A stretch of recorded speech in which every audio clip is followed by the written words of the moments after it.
Hello, and welcome to Top and Bottom Talk. This is Dr. Love, aka Brook. That's the end of that voice. Today's topic is relationship goals. I am here with Joey. Hello, Joey. Hey, bud. Nice. Thanks for having me on. Thank you for visiting. Thank you for the ice cream. We'll talk about that later. Thank you for the chocolates. We'll talk about that later. He knows how to treat a guy, ladies, so I hope you're listening. One of the bros. Yes. So, relationship goals, I am very interested to talk about this. This should be fun.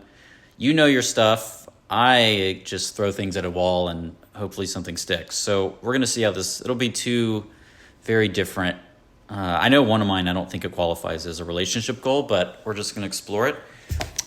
Just for people new to the podcast, the format is we are going to list our top 5 and our bottom 5 favorite things, or top 5 relationship goals, bottom 5 relationship goals. And then we also do a little search into what ChatGPT has to say. So just so you get a third perspective. So I'd say, unless you want to add something. Yeah, I guess, Brook, again, thank you for having me on here. I think it's a great topic because I know relationships and a lot of stuff that is involved in that area of life. It's definitely tough these days, especially for kind of the swipers, older demographic. Yeah, swipe left, swipe right, and I think it's catered to just really not telling you how to have relationship goals, but maybe shifting your mind and perspective, whether you take 1 point from this or whether you take 10 points from us, because like we talk about our top 5 and our kind of bottom 5, whatever it is, if this brings value to that. If you get one thing out of it, actually there's one thing you will get out of it, because the ice cream thing will come up. I'm a little hot right now, so yeah, we'll talk about that later. A little just stay tuned, please, because I'm going to go on a rant at some point. That's right. No, I think it's something that everyone can hopefully everyone can relate to, unless they just, the lonely, can I say lonely cat ladies? Well, I said it. So it's not just for the lonely cat ladies. It's not for them. For yeah. people in relationships currently, marriages, whatever it is. Yes. Yeah. So unless you're just like on your own planet, I think we have something here for you to learn from. I obviously am hugely successful in relationships. Married to Pam? I am married to Pam legally, so you can't prove otherwise. So I'd say, you ready to kick it off? I'm ready. Number 5. Number 5 of the top 5. I have commitment. And this is a big word because I know this one gets thrown out because there's a lot of letters in it. Well, a lot of letters, but I also think people take it in a very different way.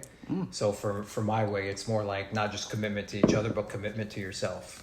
But I think the more kind of thing is commitment, if you're going to be together, commitment of being present together, which means that, if you have date night or on a date, going out to dinner or coffee, just, for me, I typically put my phone away. I don't like paying attention. I'm like eye contact, very present, very there. So that's my commitment to spending time with this person. But also commitment to yourself. I think a lot of people, they don't have kind of the self-love built up there, but I think being committed to your craft, being committed to what's going to drive you to be better in this relationship or to evolve the relationship. I think it's a big word that a lot of people, they don't use it to its full potential, I would say. So that would be kind of the number 5 in my kind of top 5. That's a great one. I can't really even improve on it. That's a solid start. Commitment is huge. You kind of said a lot there with a little bit, like definitely you got to dedicate time for yourself. So you'll go crazy if you don't, and I know Dr. Michael uses you can't drink from an empty cup kind of thing. So I think that goes right into that. You got to have your me time. I say me time, but you also have to have you have to keep focusing on yourself and improving yourself. You can't just have your eyes on the other person the whole time. So you got to look in the mirror sometimes. Oh, I think Sophie's about to come in here. Anyway, okay. Let's... Cute costume. Yep, just... Get ready for Halloween. Don't. Yep, this is going to make for great podcasting. Nobody has any idea, but our dog is dressed... I don't even know what that is. Is that a grasshopper? No, it's a fairy. Come here. It's a fairy. So, Okay. come here. Way to throw us off, Pam. Well, I'm just taking a look. Okay. Yeah, I'm off. 5 for you? Yeah, my number 5. Thank you, Joe. My number 5. Oh, I didn't want Pam to be here for this, but being able to sleep with both eyes closed. This is huge. Number 1, you gotta have sleep. It's one of those things you don't think about, but you gotta have a good night's sleep. Just about self-care. We talked about that, but you want to be able to, like, I want to know when I go to sleep that, like, I'm gonna say Pam, but he or she, whoever's listening, they're not gonna steal from you. They're not going to murder you.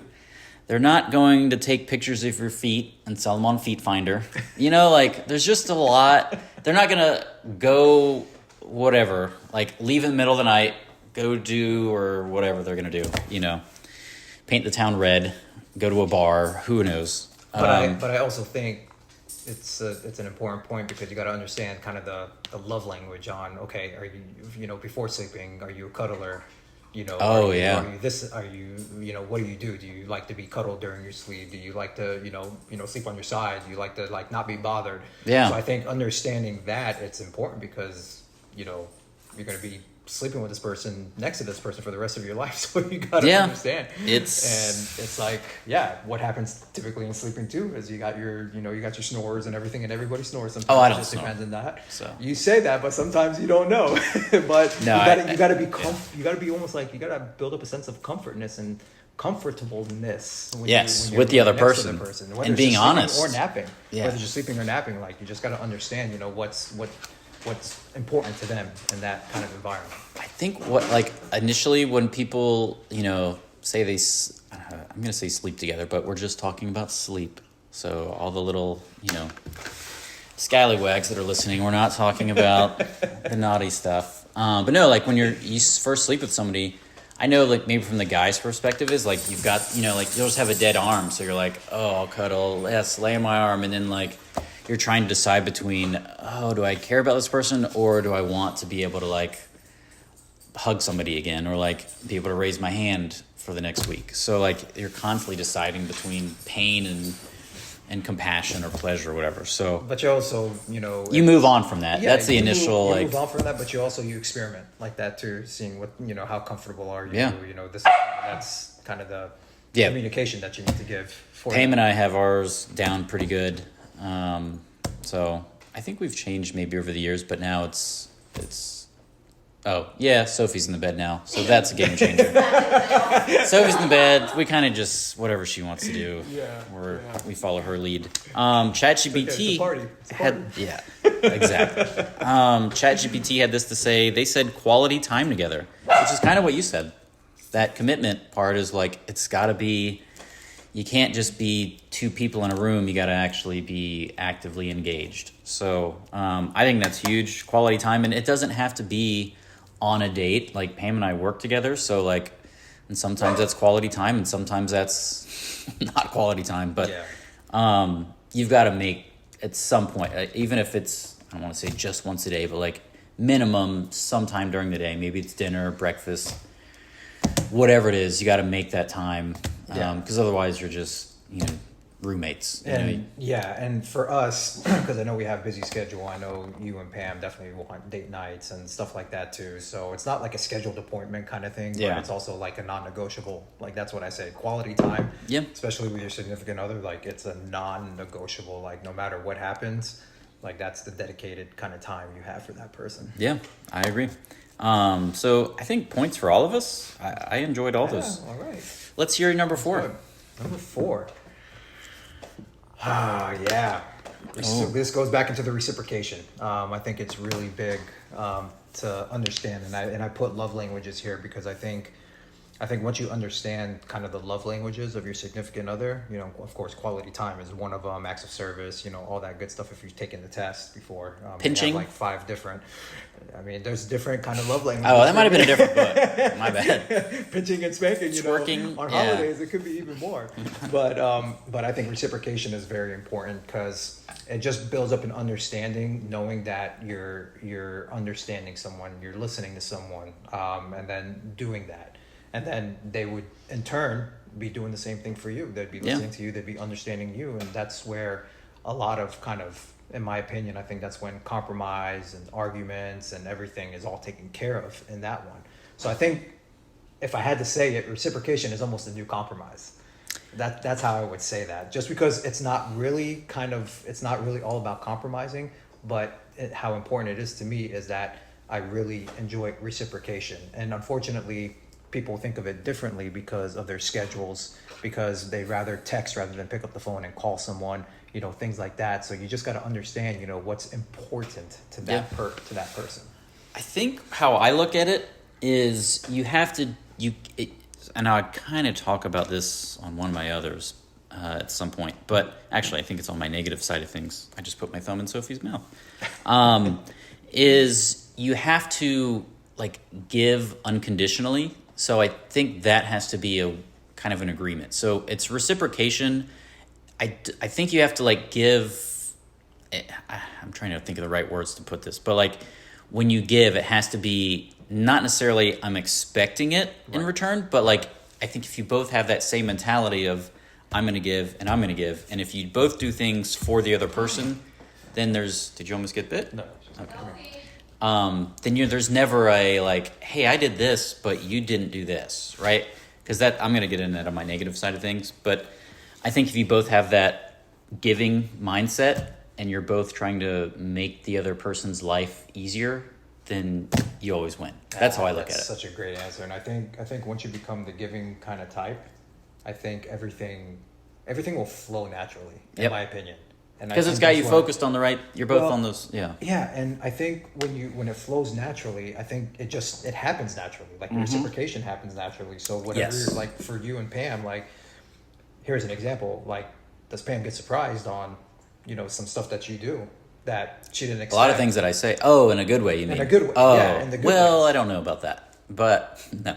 Every now and then, yeah. Yeah, every now and then. I'm not saying all the time, but I'm saying in those times where it's needed or when it's important to that person. I mean, they're going to recognize it and it's going to happen. Oh, yeah. She'll see I've done something like, I don't know, folded my own underwear or something. No, I'm just kidding. I hope you do your own laundry.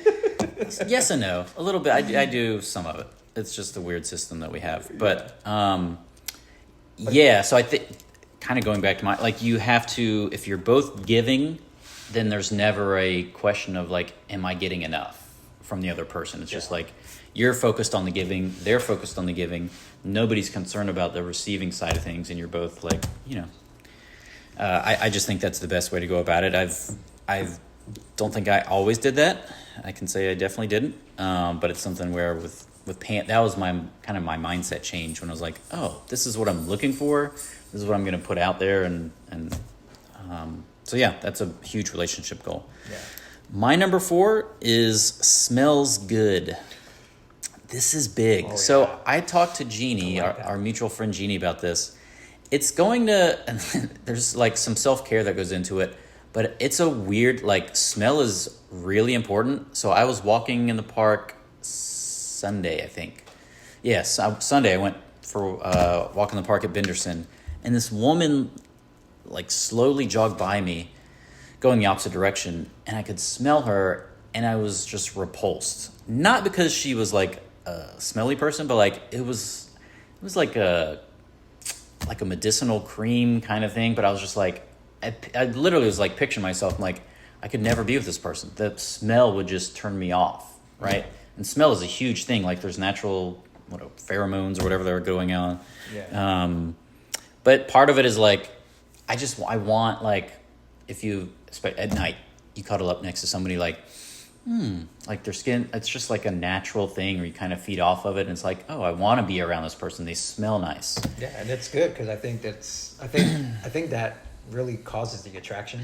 Yeah, it's a thing that we just for me because I dress so simple, so I'm like jeans, a V-neck, Lacoste shirt, Converse, like that's how I go out. But when I wear cologne, like I like smelling good. I like buying the Chanel. I like buying the Armani. I really know my colognes, and I've done that since I was in college and everything. And I love smelling good, and I agree with that. I think it's important because you don't know how many compliments like you're gonna get when you're out and say, hey, what kind of cologne do you Yeah, like? even a guy, I'll just be like, it's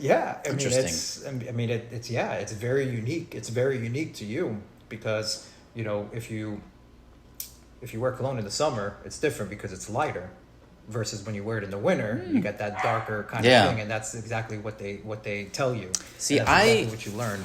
I wear Sex Panther year round.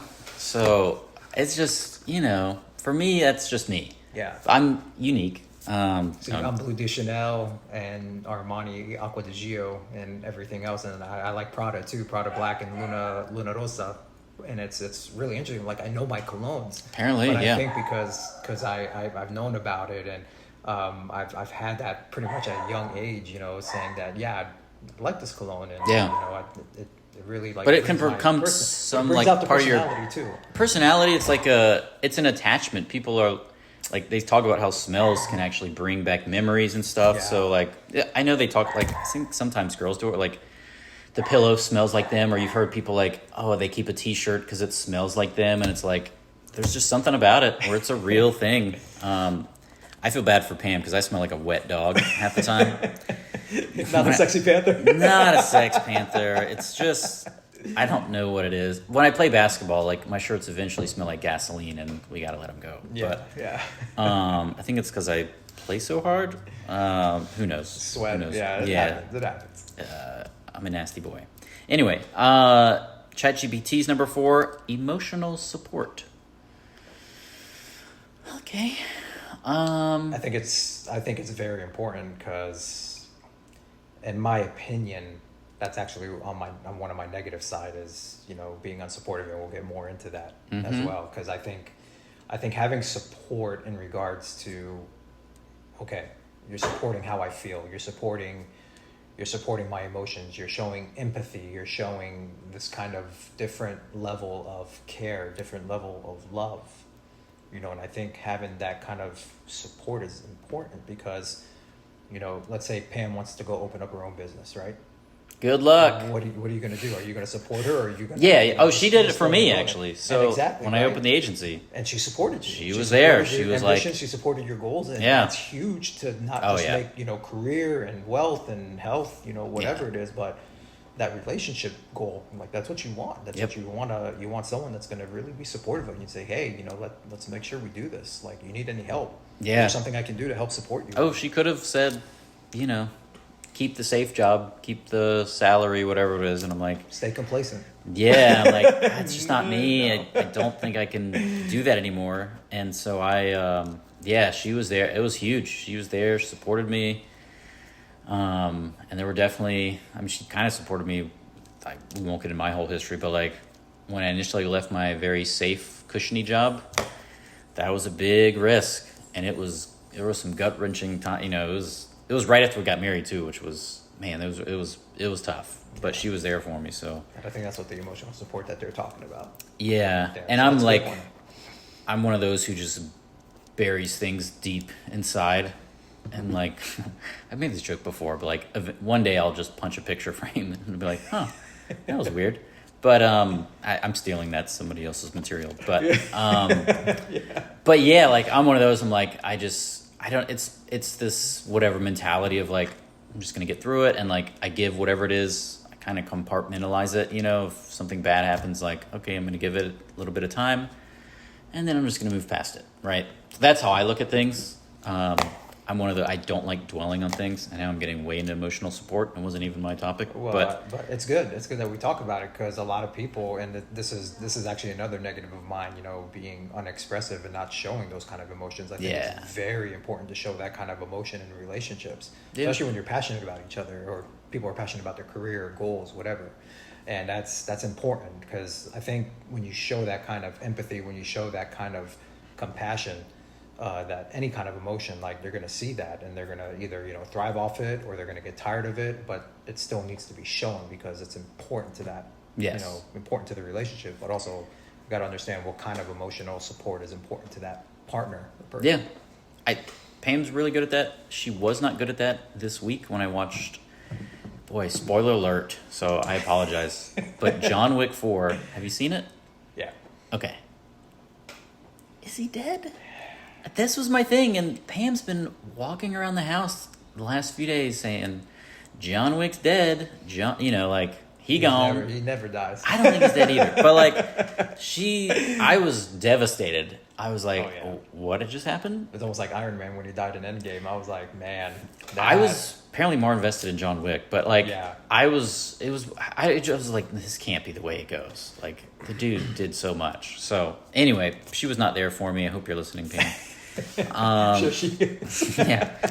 Joey, number 3, please. How about you go first? We'll switch it up here. Whoa. Yeah, why not? Okay. We'll go with This you is first. freaky. This is a first. Yeah.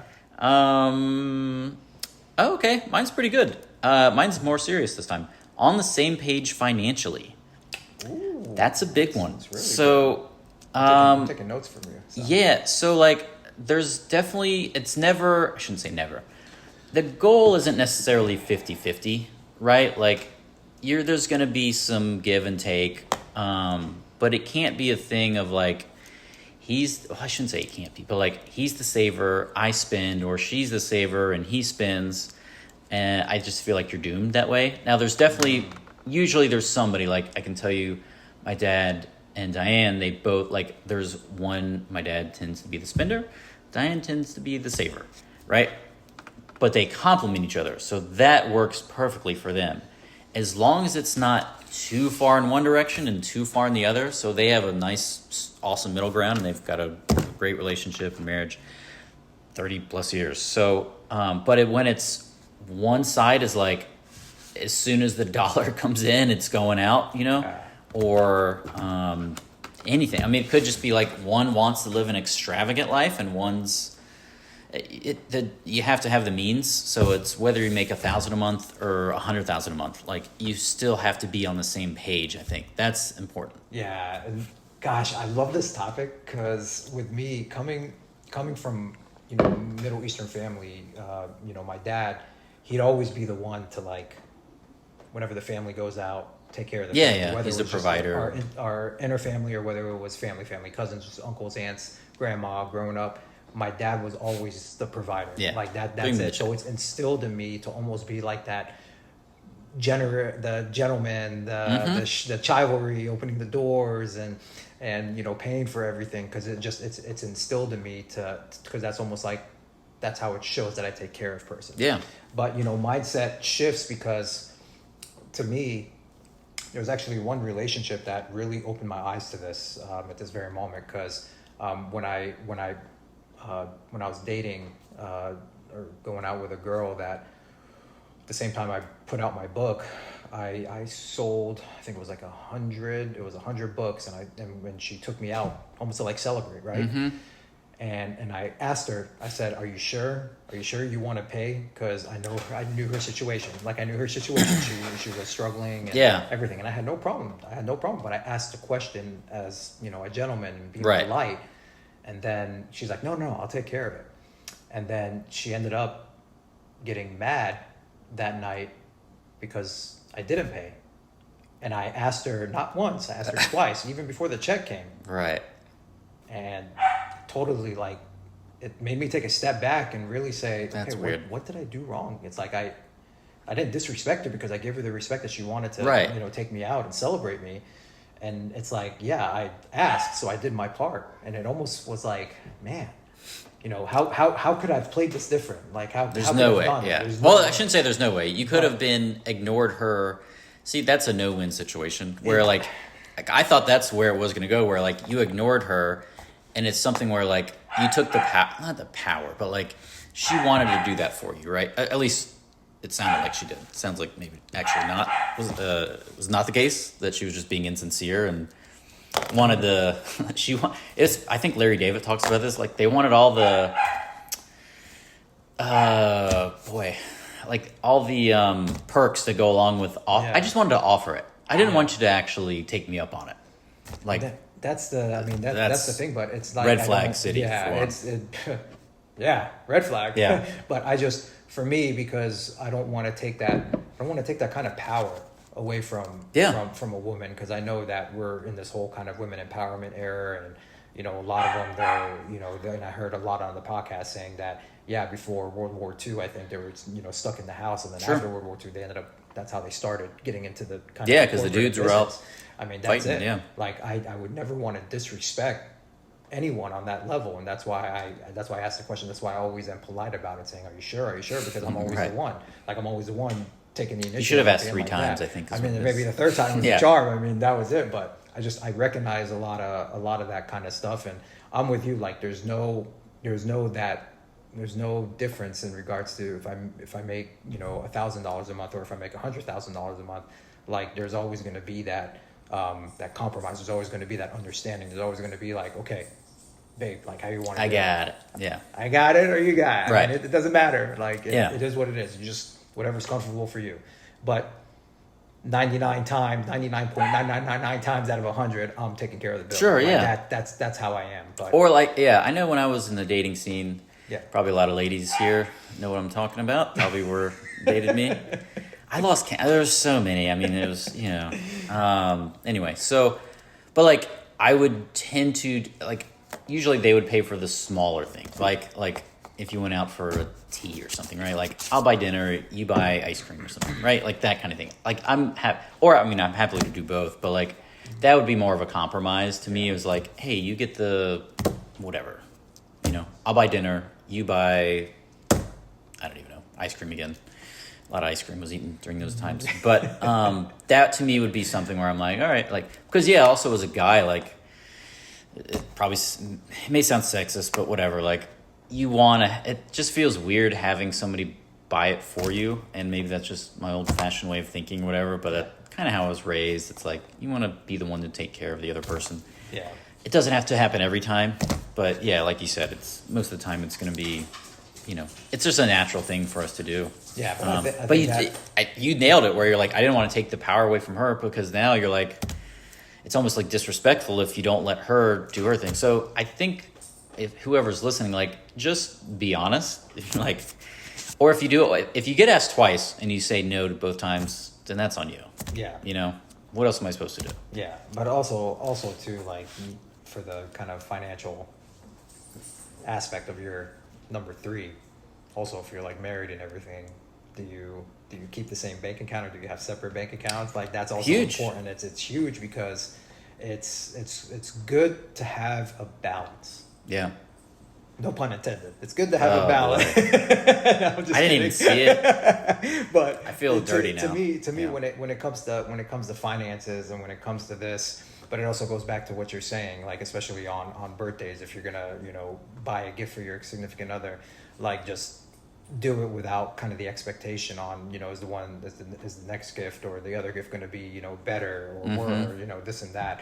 But to me, that's all just like a lot of superficial kind of stuff. Tam and I are past that. Yeah. Yeah, it's to the point there, but there needs to be kind of a sense of balance when it comes to financials and a good understanding. Okay, how do you want to do it? This is our budget. This is our budget. Right. How you want to do it? Like, because talk about it literally can be a budget of $1,000 a month or $100,000 a month, and you just have to be on the same page. Otherwise, like. Yeah, because you got vacations, you got Right. family coming, dinners you're getting invited to, and it's like it can be a lot. Yeah. It can be a lot. And there's some who will openly communicate and say, "Hey, we're going a little overboard with the spending," and there's others who won't say anything, and then like they're $100,000 in credit card debt, and you're like, "Oh, what happened?" And the wife or the husband, whoever it is shocked. They're like, I had no idea. Why didn't you say anything? You're like, I kind of tried to, but like, so you just have to sometimes I say be blunt, but like, just be open and honest with each other. Open and honest, yeah. Number 3. All right, number 3. This one, you probably aren't going to be too surprised on this one, but I put faith down. I'll tune out for this. No, I'm kidding. yeah, you'll tune out for that. I call it in my book. I call it the quote unquote faith tank, because whether you're in a relationship or not, to me, I'm very into my faith and God is above all. And for me, I can't show up in a relationship unless I show up for Jesus and God first. Like that's how my mentality is. If I can't fully show up for them, for Jesus or God, I can't fully show up for my future significant other. You know what I'm saying? Like that's how my mind is, and I want to give myself at 100%, not 99, because it's that 1% that Oh, you're a give 100% kind of guy. I've seen it on the basketball court. Yeah. And I'm glad you're on my team. Put it that way. Well, that's how my mentality is in all aspects of my life, and I think it's important because if you can't have kind of that relationship with whatever you believe in, right? Whatever, because for me, Jesus and God, I believe in. So whoever believes in a different deity, just whatever you have that relationship with them, I think has to be set first and important first before you can actually have a relationship with someone else. I have the same. So mine isn't faith, but mine's like I had I had a horrible relationship end. This was just the worst. I don't want to go into those details, but like I literally I went through like before I met Pam, it was like a 3-month period where I kind of just like cut everything off, friends, family. Like I don't think I went to Thanksgiving or Christmas that year. It was literally like all I did. Boy, this is gonna sound maybe sad, maybe not, but like I remember I've told maybe one or two others about this to hopefully help them, but like horrible relationship, it just had me thinking about relationships in general. I was like, I think I'm out of it. I'm just over it. Can't do it anymore. And literally just was taking long walks and mornings, evenings, and I was listening to philosophy, like a podcast when I think it was Philosophize This, if somebody needs to go on that journey. Like I was just going through all these different philosophies and it had me like kind of getting out of my own head. Part of it was like, let me just think about like the world and the meaning of things and all this stuff.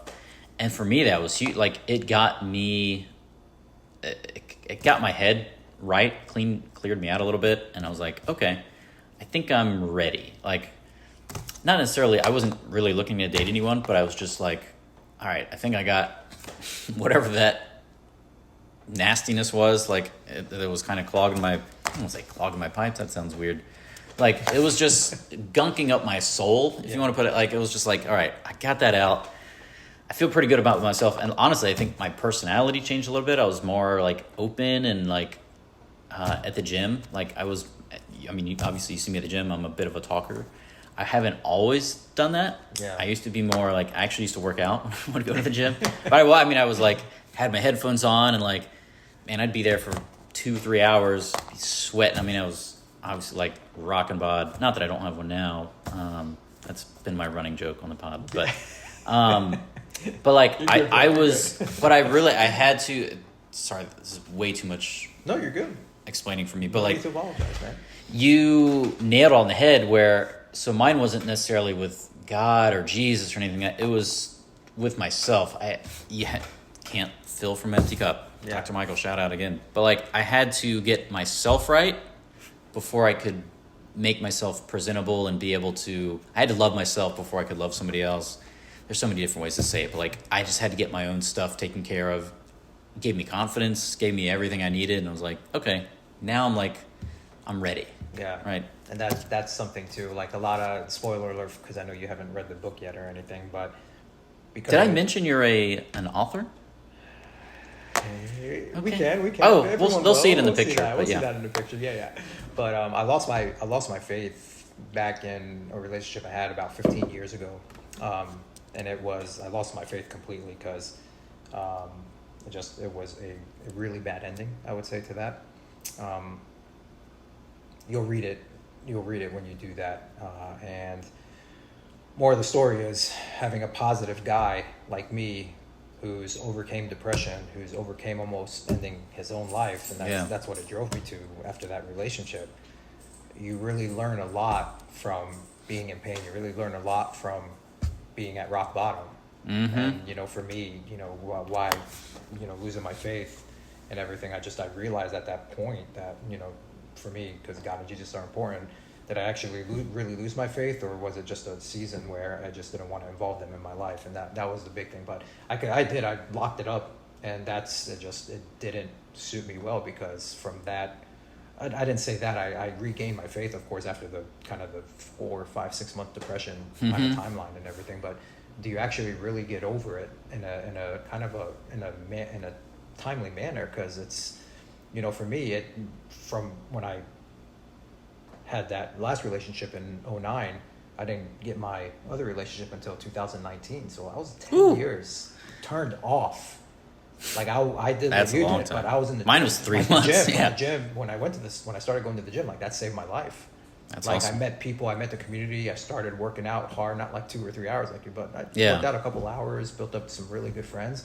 But I regained kind of my faith tank. I had to refill it, like you're talking about, and that's because it was empty. It was literally at empty that time, and it took me literally almost 10 years to really just Boy. now it's 100%. Now I feel like I can do this again, and it's actually helped me because now when my other relationships ended afterwards, like I really didn't go back to that level like I did, and 15 years ago. Well, you That's- can't. I that's mean, huge. yeah. It's huge because I didn't lose my faith. I didn't, react the way I did, and you just get stronger and you evolve from that. So I think I'm not like a religious person, but Yeah. I was listening to a pod today on the cardio portion of my workout, and this guy, I don't remember who it was, but they were quoting him, and he was saying like the times when you are kind of at your worst, like things are you're at your absolute bottom, is like that's when it's kind of a reverse way of thinking, but they're like that's when you should be not asking God why, but praising God, because they're like they're like I know you can do it, so I'm just, this is the biggest test you're gonna have.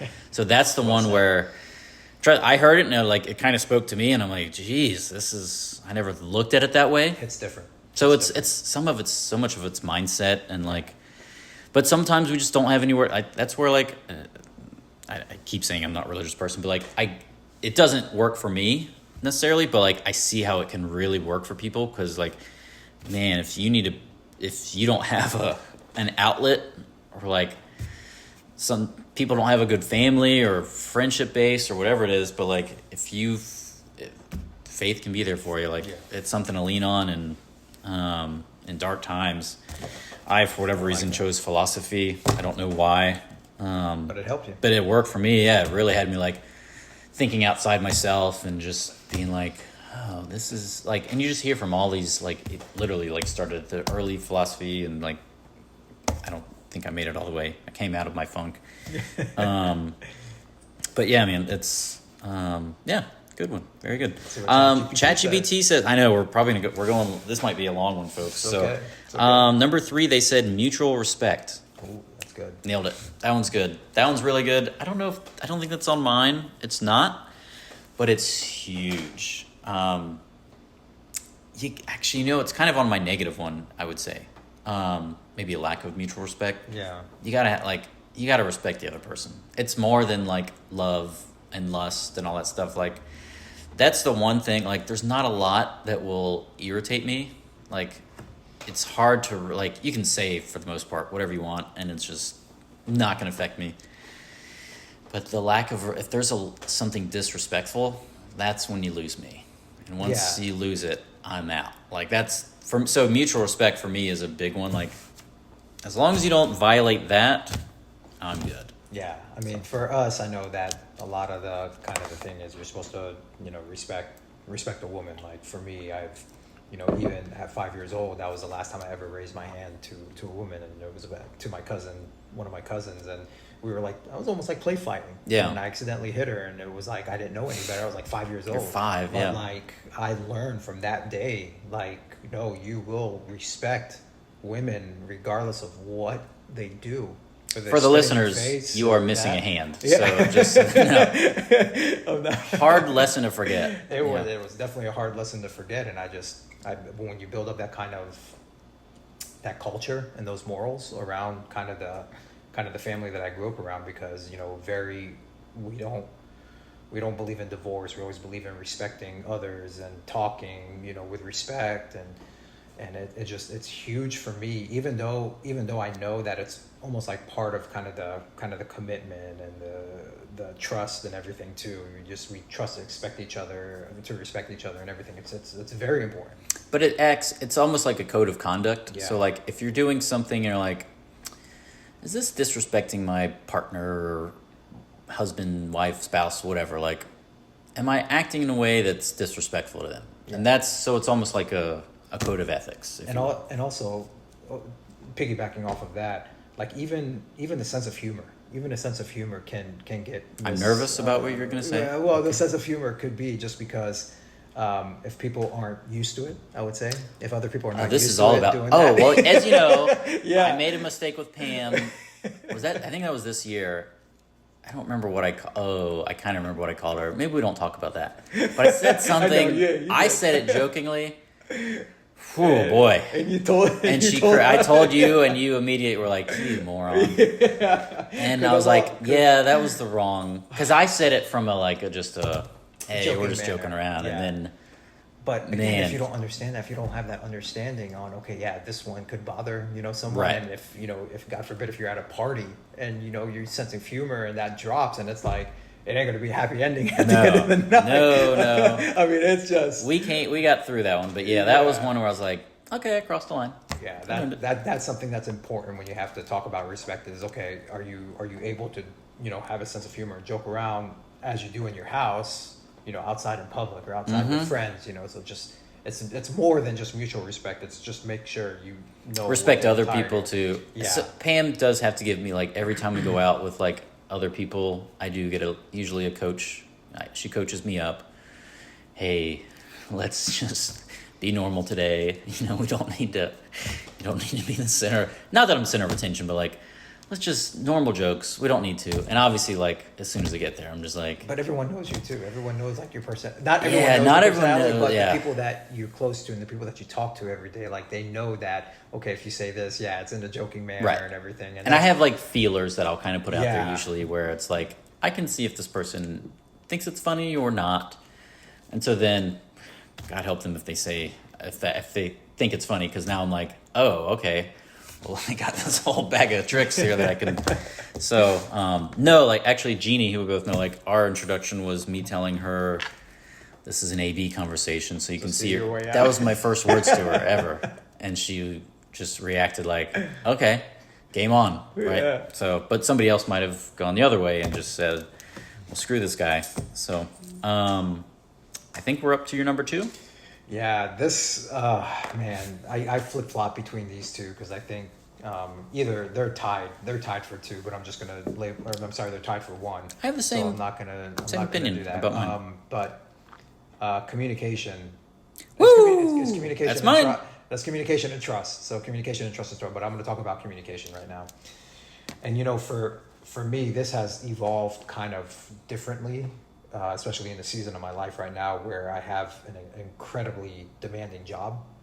Yeah, And it doesn't allow me to be on the phone or, send kind of the texts, to people Check in in on, or even family and friends. I can't even talk with them every day, So it's it's very demanding of the season of my life right now with my career path, and it exhausts all my resources, So it's your fantasy football team reflects it. no, I'm kidding. I'm in 7th place, but it's okay. It's a bad week. Yeah. A quarterback got hurt. But all in all, I think communication is key. Not to beat a kind of a dead horse. No, it's been basically said. my number 1. I Yeah. mean it's huge because that looks like we're going to take care of 1 and 2 right now. So it's communication. Again, like we talk about, is it better to text? Is it important for people to hear each other's voices? It's a good morning text every morning. That was your love language, but for So- communication. yeah, literally, because communication is really huge in my opinion. And I know because of the season in my life, I know I can't give 100% in that area, which I know is important to me, and I know it would be important to that significant other there. And it's okay, how is this gonna look now, or how can we find a balance in there? Because I know how it is important to me, and we talk about the reciprocation. I wanted to make sure that I do the same for them. But of course, communication is key, and I'll let you talk about it because it's your number 1. Oh no, I'll And save mine. Mine's yeah. different. It's communication because I wrote myself little notes, so it's communication, but it's a different kind of communication. Yeah. Yours, I think.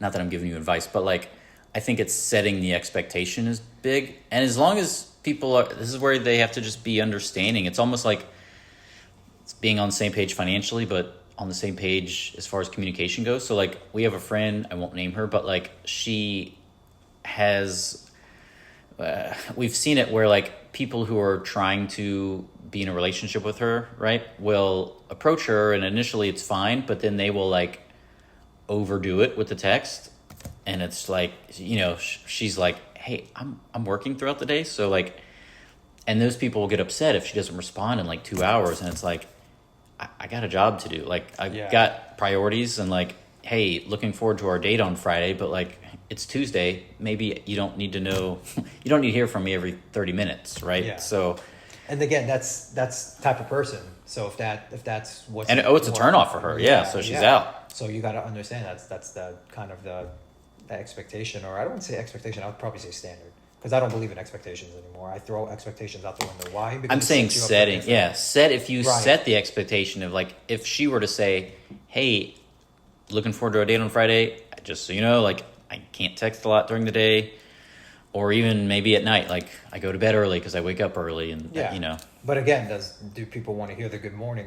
You know, I know. The good morning text or the good night text. Like, it just depends on, you know, what's important to that person. Or do they not need it at all? Or do they not need it at all? So right. if it's not important to them, and if it's important to you, it ain't going to work. Correct. Yeah, that's what you have to be on the same page. Cut your losses short. But you know, the big thing is that people got to understand that it's important. Like for me, I'm old school. Like I like picking up the phone. I like talking to people.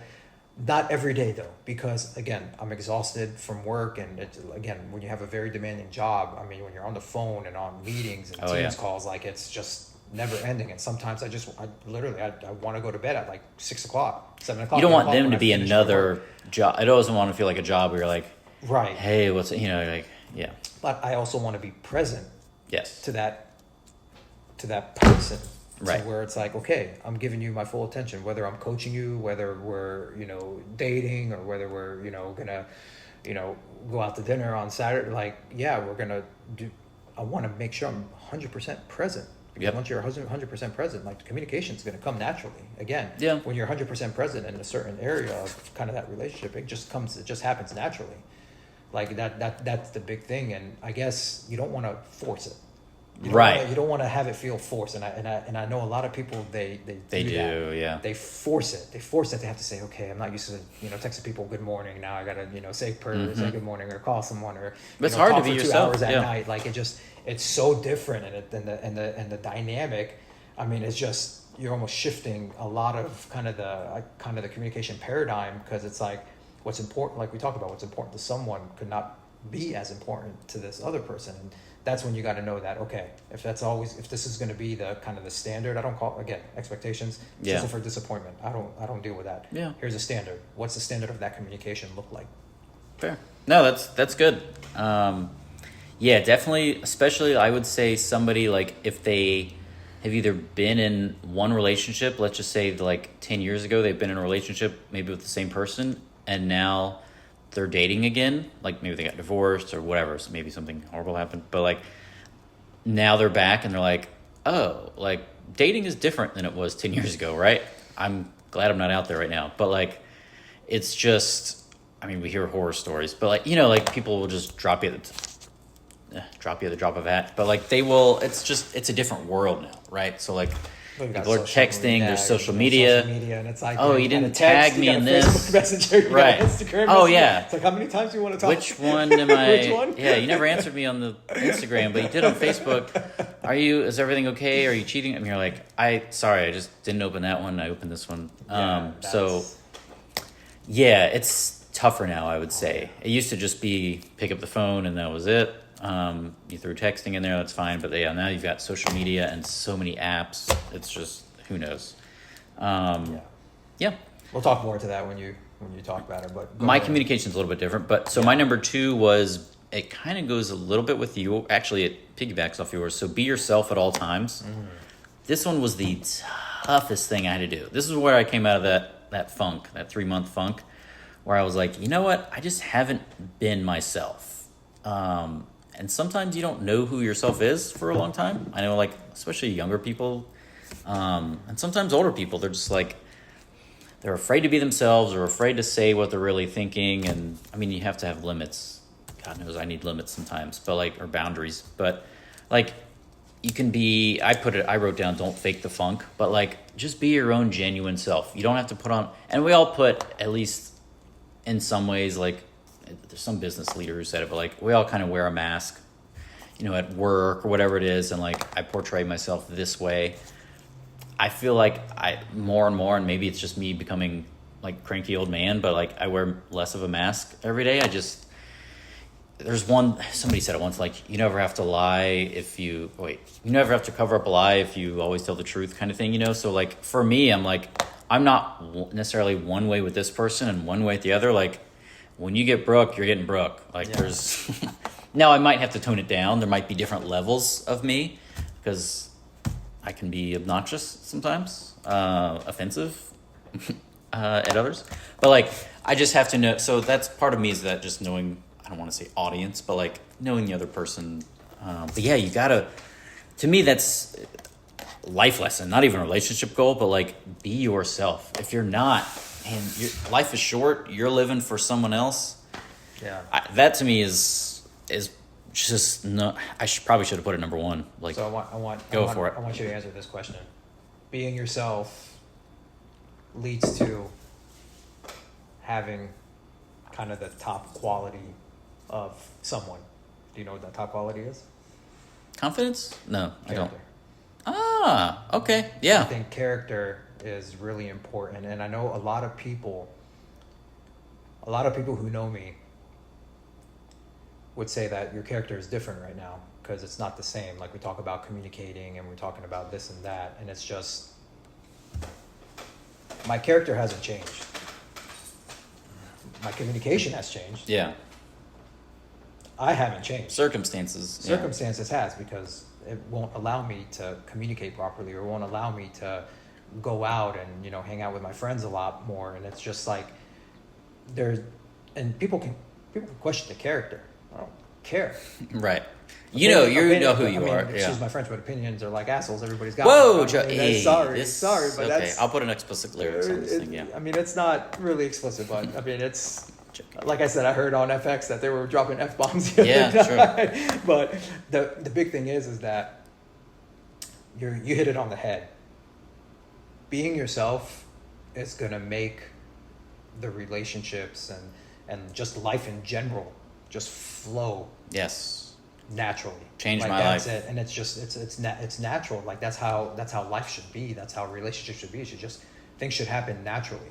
And then I think there's a difference in how you spoke about wearing different masks at work. I think it's more of a wearing of a different hat rather than a mask. Yeah. Because if you're going to wear a mask, that means you're a different person at work.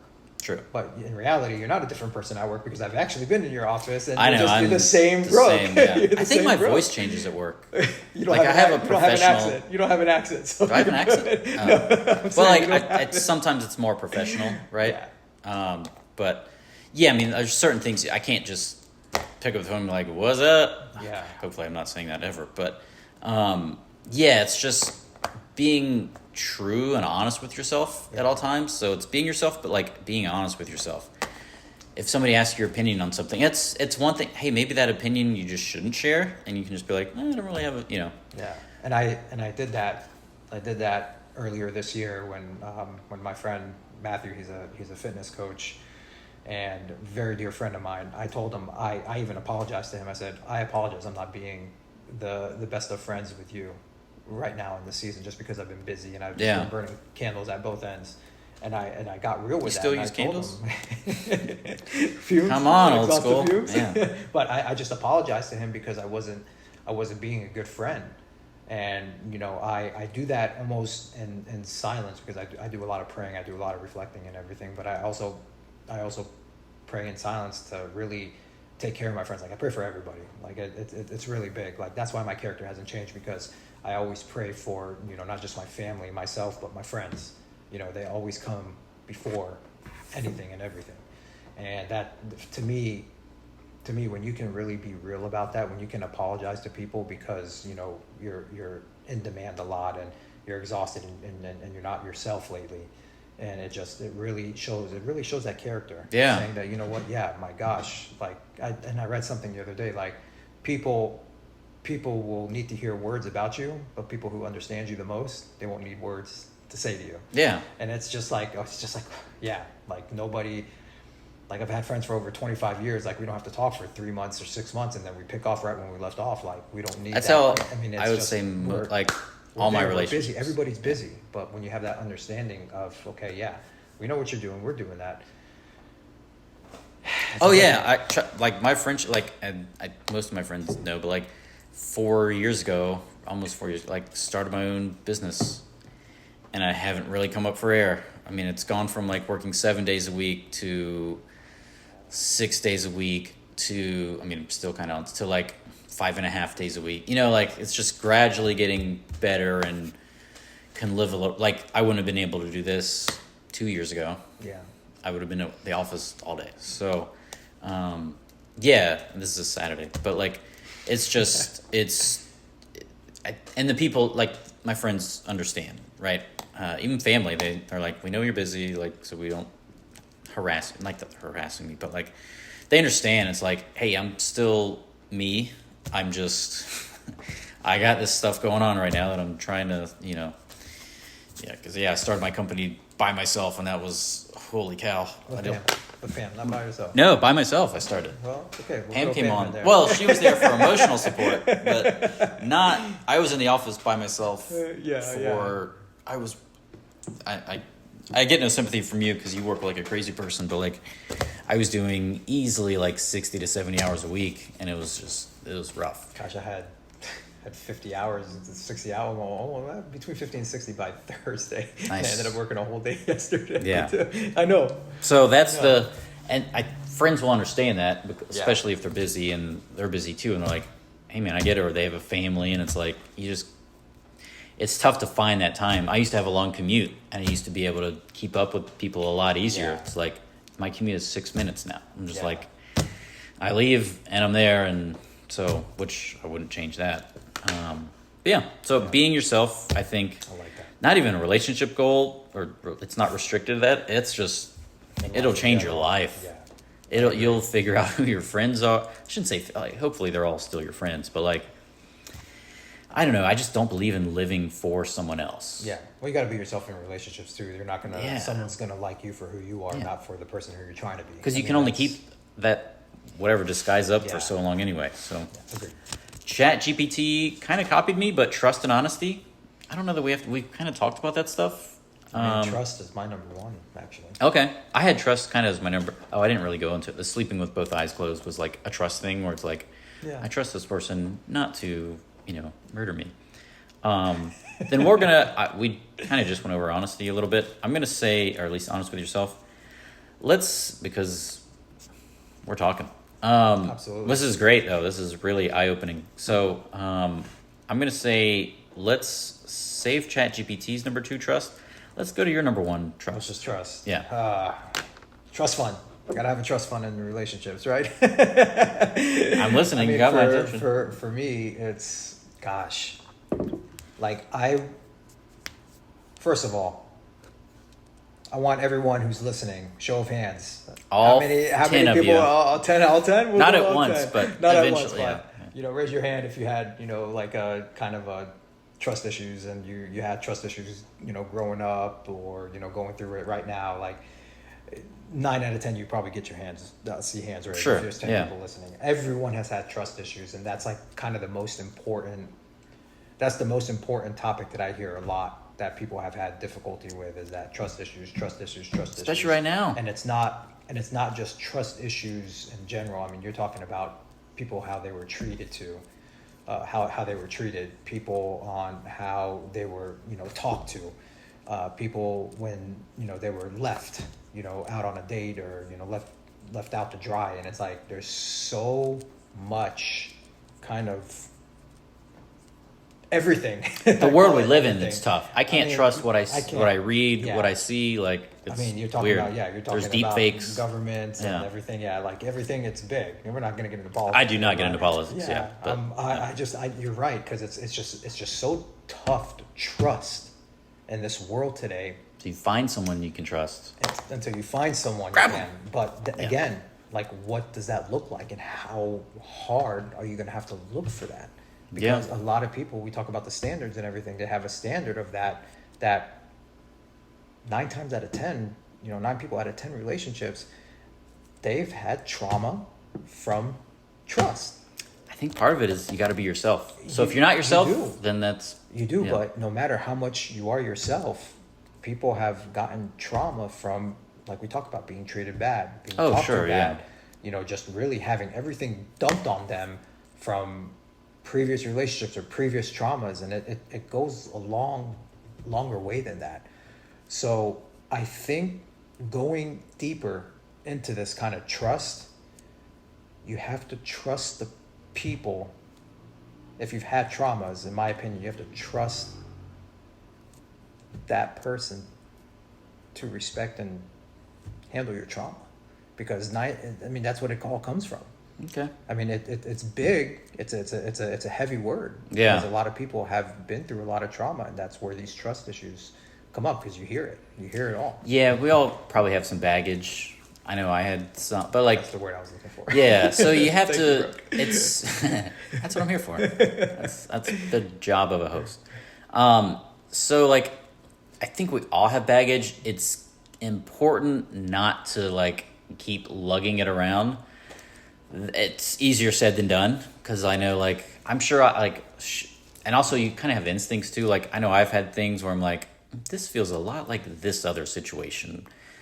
Or like, but you also can't put that on somebody before they've had a chance. Like, so I think we probably both operate on like, hey, you get my trust to start off. Once you lose it, that's a different story, right? Yeah. But like, so at least I'm that way. I don't want to necessarily speak for you, but like, I start off trusting people. Now, if I see certain behaviors or signs, like I read this really good book written by a CIA interrogator who talked about all the ways to pick up on how people lie. It's very interesting. Yeah. Highly recommended to anyone. I read it to become a better poker player, but like I actually got a lot out of it. Once you read it, you'd be like, oh, interesting. Like people, we're talking about trust, but like people really do, or communication and trust. Like people do lie. Sometimes they don't even realize it. So it's just, I'm really good at reading Pam, for instance. Like she'll say something or she'll agree and I'll be like, you have no idea what I'm talking about. She'll be like, I sure don't. I'm like, which is, it's funny. It's not that she like, that's just us knowing each other, and like I know her patterns, and sometimes we want to like cover up for things, and you hit it right there. And I think like you say, like people are not used to their kind of habitual patterns, right? And so they do, like you talk about, they're not knowing that they're lying, but it does seem that way and everything, and that's just something that has to be shifted, and that's something that just has to come. It just has to come from kind of the understanding that, okay, this is why this person is that way, because this is why they say this, or this is why they act that way. And it's to me, I'm very selective with people I trust. And I think the more you're selective, and it's not a bad thing, it's just the more that you're gonna kind of like save yourself and be more aware, and then that's do true. that. And I think it's gonna save you in the long run from being like, dang, why did I trust this person? Just doing that. And for me, I don't have any regrets. I don't have any regrets, whether it's, whatever happens in my life. The face tattoo, you've come to live. Yeah, I don't have a face tattoo. Oh, okay. I'm good. It's not. Yeah, I don't Sorry. think I have I'm half a lot. I don't have. This is how I jazz up the podcast no tattoos, sometimes. No tattoos. Me neither. No tattoos. Yeah, you're free to inspect. I mean, I think tattoos are beautiful art. There's no doubt about it. I come Way to to cover up. a lot of my friends, they have tattoos, and it's just incredible when they show me, the There's work good that and they bad. do. There's good and bad, of course. But I just think people with tattoos, it's just a really form of art, and it's in my opinion. I think they look I enjoy ridiculous. it. Yeah. No, I'm just kidding. I'm just trying to piss off anyone who has a tattoo. But but having kind of like we're talking about the tattoo, like people are trusting that artist to really put kind of something permanent in their life, and that's exactly what you're doing in relationships. Like you're really putting your trust into something that's very substantial, that has substance, that's very permanent in your life. And whether how that looks like, if it's permanent for a season or if it's permanent for a lifetime, you don't know that until you put your trust into that. The trust is a touchy one. So like Pam and I, we both trust each other, whatever, implicitly, explicitly, like I guess both. But it was one of those like you kind of realize you both have it. So I and maybe I misspoke, but like I don't trust everyone before I meet, like people. God help me. When I go to BJ's and people are trying to sell me stuff, it's so annoying. Like literally this guy today, I went to BJ's I couldn't find the water. They changed the layout of the store. I'm like, hey, where's the water? Oh, I asked the guy who's telling me, he's like salesman, I don't trust. I'm in sales, but like, I don't trust it because I know I'm not like this. So I know, I can't even say a lot of people, just some are. They'll say whatever they have to do to get the sale. That's not me. I'm like here it is. Here's how it can benefit you. If you like it, great. If you don't, that's fine too. But like this guy was telling me, without knowing anything about me, he said, I can save you 80% off your electric bill. And I'm like, I try to be nice. And I was like, oh, no thanks. But do you know where the water is? Like, that was my thing. Yeah. Like, this guy, how does this guy know anything about saving 80? Maybe I already have solar. Maybe I don't want solar. Yeah. Maybe like my electric bill's $10 a month. Maybe I don't have an electric bill. Like, just... But in reality, like you bring up a great point, because I was actually with my mom the other week, and they're actually looking to redo their cabinets of their kitchen, right? I have a person. Thank you for that. But it all goes to show you, like she went to Lowe's, and and I saw the kind of the individual that she was interacting with, and I saw the body language, and I saw like kind of the tone of that person, and it's like, yeah, I wouldn't want to trust that person reorganizing and remodeling my kitchen. Like, no, snake oil. That's what it is. But then like my mom went to a different Lowe's, like on on 70, and she's like, Joey, I had like the best experience with this person. She was really nice. She was really hearing me out, and that's like, that's what you know what that's what you need. You need someone that's really going to hear you, listen to you, really challenge you and ask you questions. Like for me, like you're talking about, like you're at BJ, if someone asks me, hey, good morning, how you doing? Is there something I can help you find? Like, yeah, absolutely. Great. Thank you for asking. Like, yeah, I know it's part of your job, but how often do we get that right now? How often? They're just trying to sell me. I'm like, well, no, they're not trying to sell you, but they're asking. Like, if that happens, great. That doesn't happen to BJ's. Yeah. No offense, BJ's, but then how is that? Talking to people in general, like if you're out and if you're out with mutual friends and you see someone you're interested to, like, how many people go up and say, hey, how are you? Like, how was your day? Like, I'm so simple like that. Like, that's the questions I ask, because that's the questions I, learn how to be like a leader, grow up and work and do a lot of self-development. Yeah. Like you put that kind of, that power of empathy in front, and that's how you start a conversation. That's how you break the ice. And like, in my opinion, and that's something I think that's really huge. But you're so skeptical because of like, I mean, I get, how many of us get a phone call and I'm like, here we go. Like, now on mine, I typically pick up because like it might be somebody calling.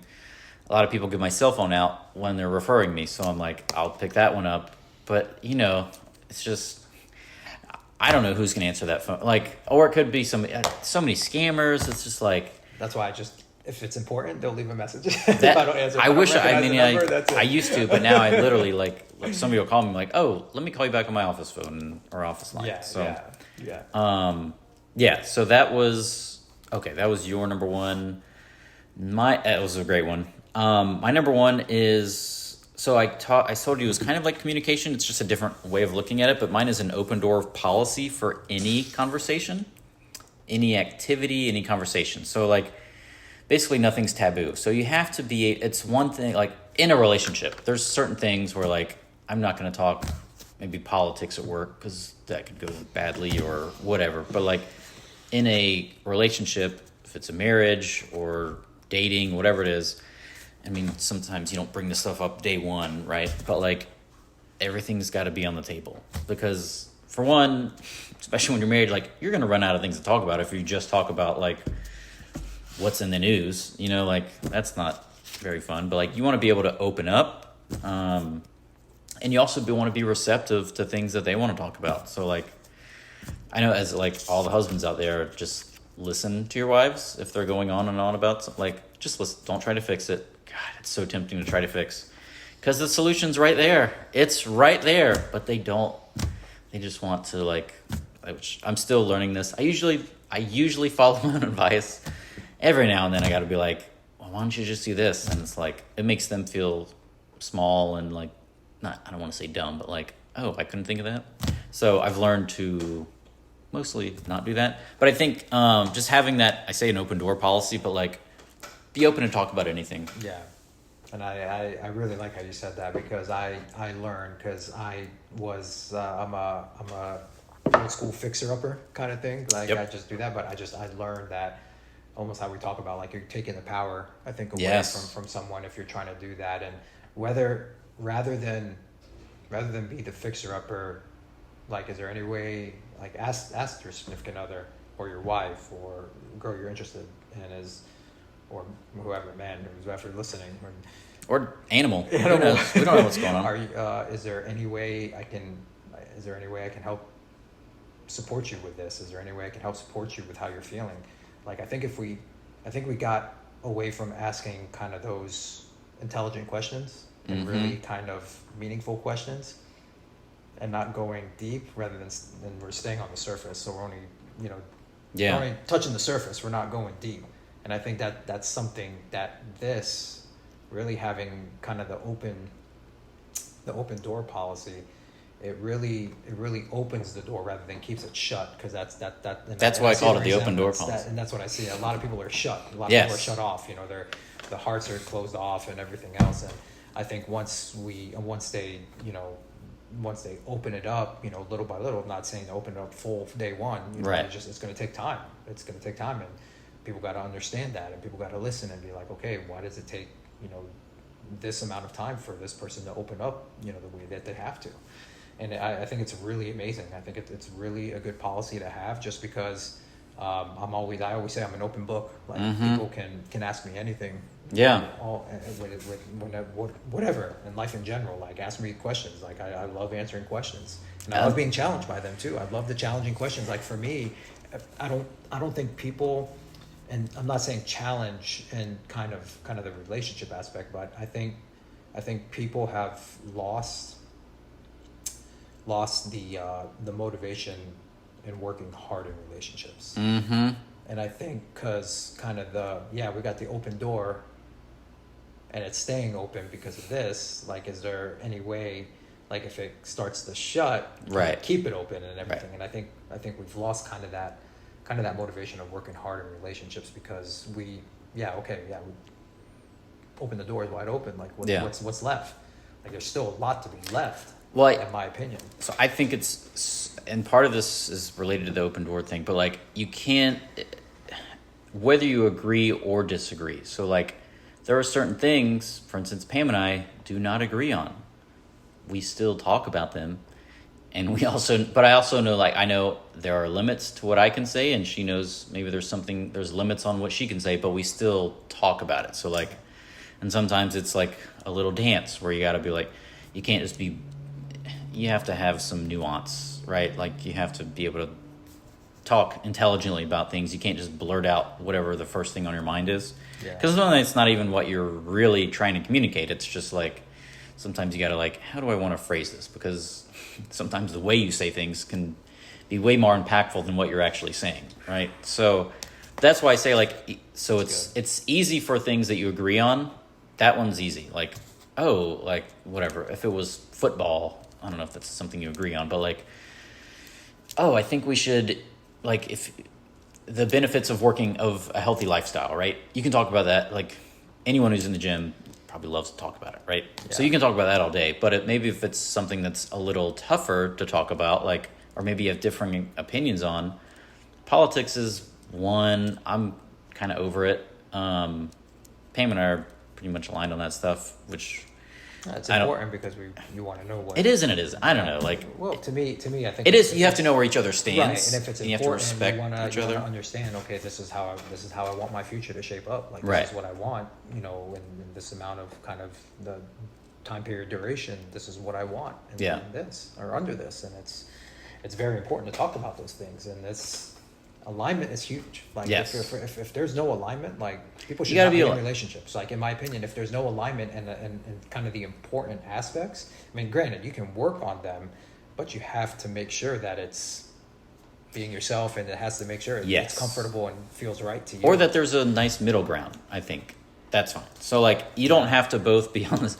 Like Pam and I started off different political parties, so she has since joined the dark side. But like, I don't think the dark side. no, I won't get into it. But like she again, I'm gonna skip over all that stuff. But like, I think it's important to have those you can be on conversations. opposite sides of the fence, Right. and like just get it closer. And it doesn't like it's not trying to convince somebody to pull to your side or them to pull you to theirs. It's just, can we see each other and accept each other and like, But hey, also, yeah, answering the questions with the right answers. Right. And then if you're not going round and round in circles, like, yeah, okay, cool, I like that answer. Yes. Okay, But let's so talk about it. personally, I don't think you have to have the same political party to be in a relationship because, I mean, I've talked about this so many times, but like 10, I don't know, 15, 20 years ago, like I couldn't have told you what whoever I was dating, who they voted for. Yeah. Because I didn't care, because it didn't matter. You know what I mean? Like you voted every 4 years, that was it. It's taken on this whole thing, which I'm just completely It's more about over. values. It's more about values and everything. Sure, like yeah. your mission, your It was the beauty, person. like, I was getting to know the person, yeah. not their. Like, I don't think your political party should drive who you are as a person. No. That's when you start to lose the person, and it's like, But also Anyway. you gotta understand where that values come from. Like, okay, why does this person Sure. like this person and everything? Understanding the values. So. yep. GPT had this to say: All right. open communication, which we just butchered. I Yeah. shouldn't say butchered, but we just beat to death. So, Interesting. ChatGPT bringing it, but like we're ahead of you. I So think we're standing unique. You know, yeah, I like your unique answers. The top 5 is good. I like it. listen. I'm just I like it. baby genius. I always say like, let's get dirty, let's get in the mud. Let's get negative. This is the things where man. relationship goals, bottom 5, so red flags, Yeah. alarm Red bells are flags. going off, Oh, yeah, this is good. things you can't say. Yeah, just things to avoid. All right, you ready? Hit me. We're going to start number 5. Number 5 of the bottom 5. Mm-hmm. Codependent versus independent. Preach. So there's a good book out there that's called Codependent No More. It's a really good book. When you're codependent, you have to do everything with that person, right? That's what it is. That's what it is. Like I got to live with this person, or I got to be in a relationship with someone. We all know who's. I am thinking of one person right now. We know it's the same person. Should I write it on the paper? But it's like, how can you live your life attached to someone like you talked about without kind of living your own life? Can't. And you can't. Like, you have to have this sense of independency, because you have to be able to go get kind of your beard trimmed. Like for me, go get my beard trimmed up without having to do it with my significant other. Right. Having them go get their nails done or get their hair done, and I have to be there. Like, no, I don't have to be there. Like, Right. you do that on your own. That's your me time. You need it. And you do need it. You Like need, us playing like- basketballs on Thursday night or Yeah. working out. Like, it's very important that, yeah, we can do it together. I got no problem with that. But there is a sense in time where I want to make sure I have my me time. That way I can fuel my tank, fill up my cup again, and really keep pouring into that. Yeah. And I think it's important. A lot of people, they're very dependent on being with someone. They're very dependent on, they broke up with someone, 2 months ago. I have to be in a relationship. I have to be in a relationship. The And it's like, vine. no, you don't. One vine to another. Yeah, but have a relationship with yourself. Like, how does it look like for you being alone? Like, what does that look like? Like, take You never that time. get to know yourself until you're by yourself, I think.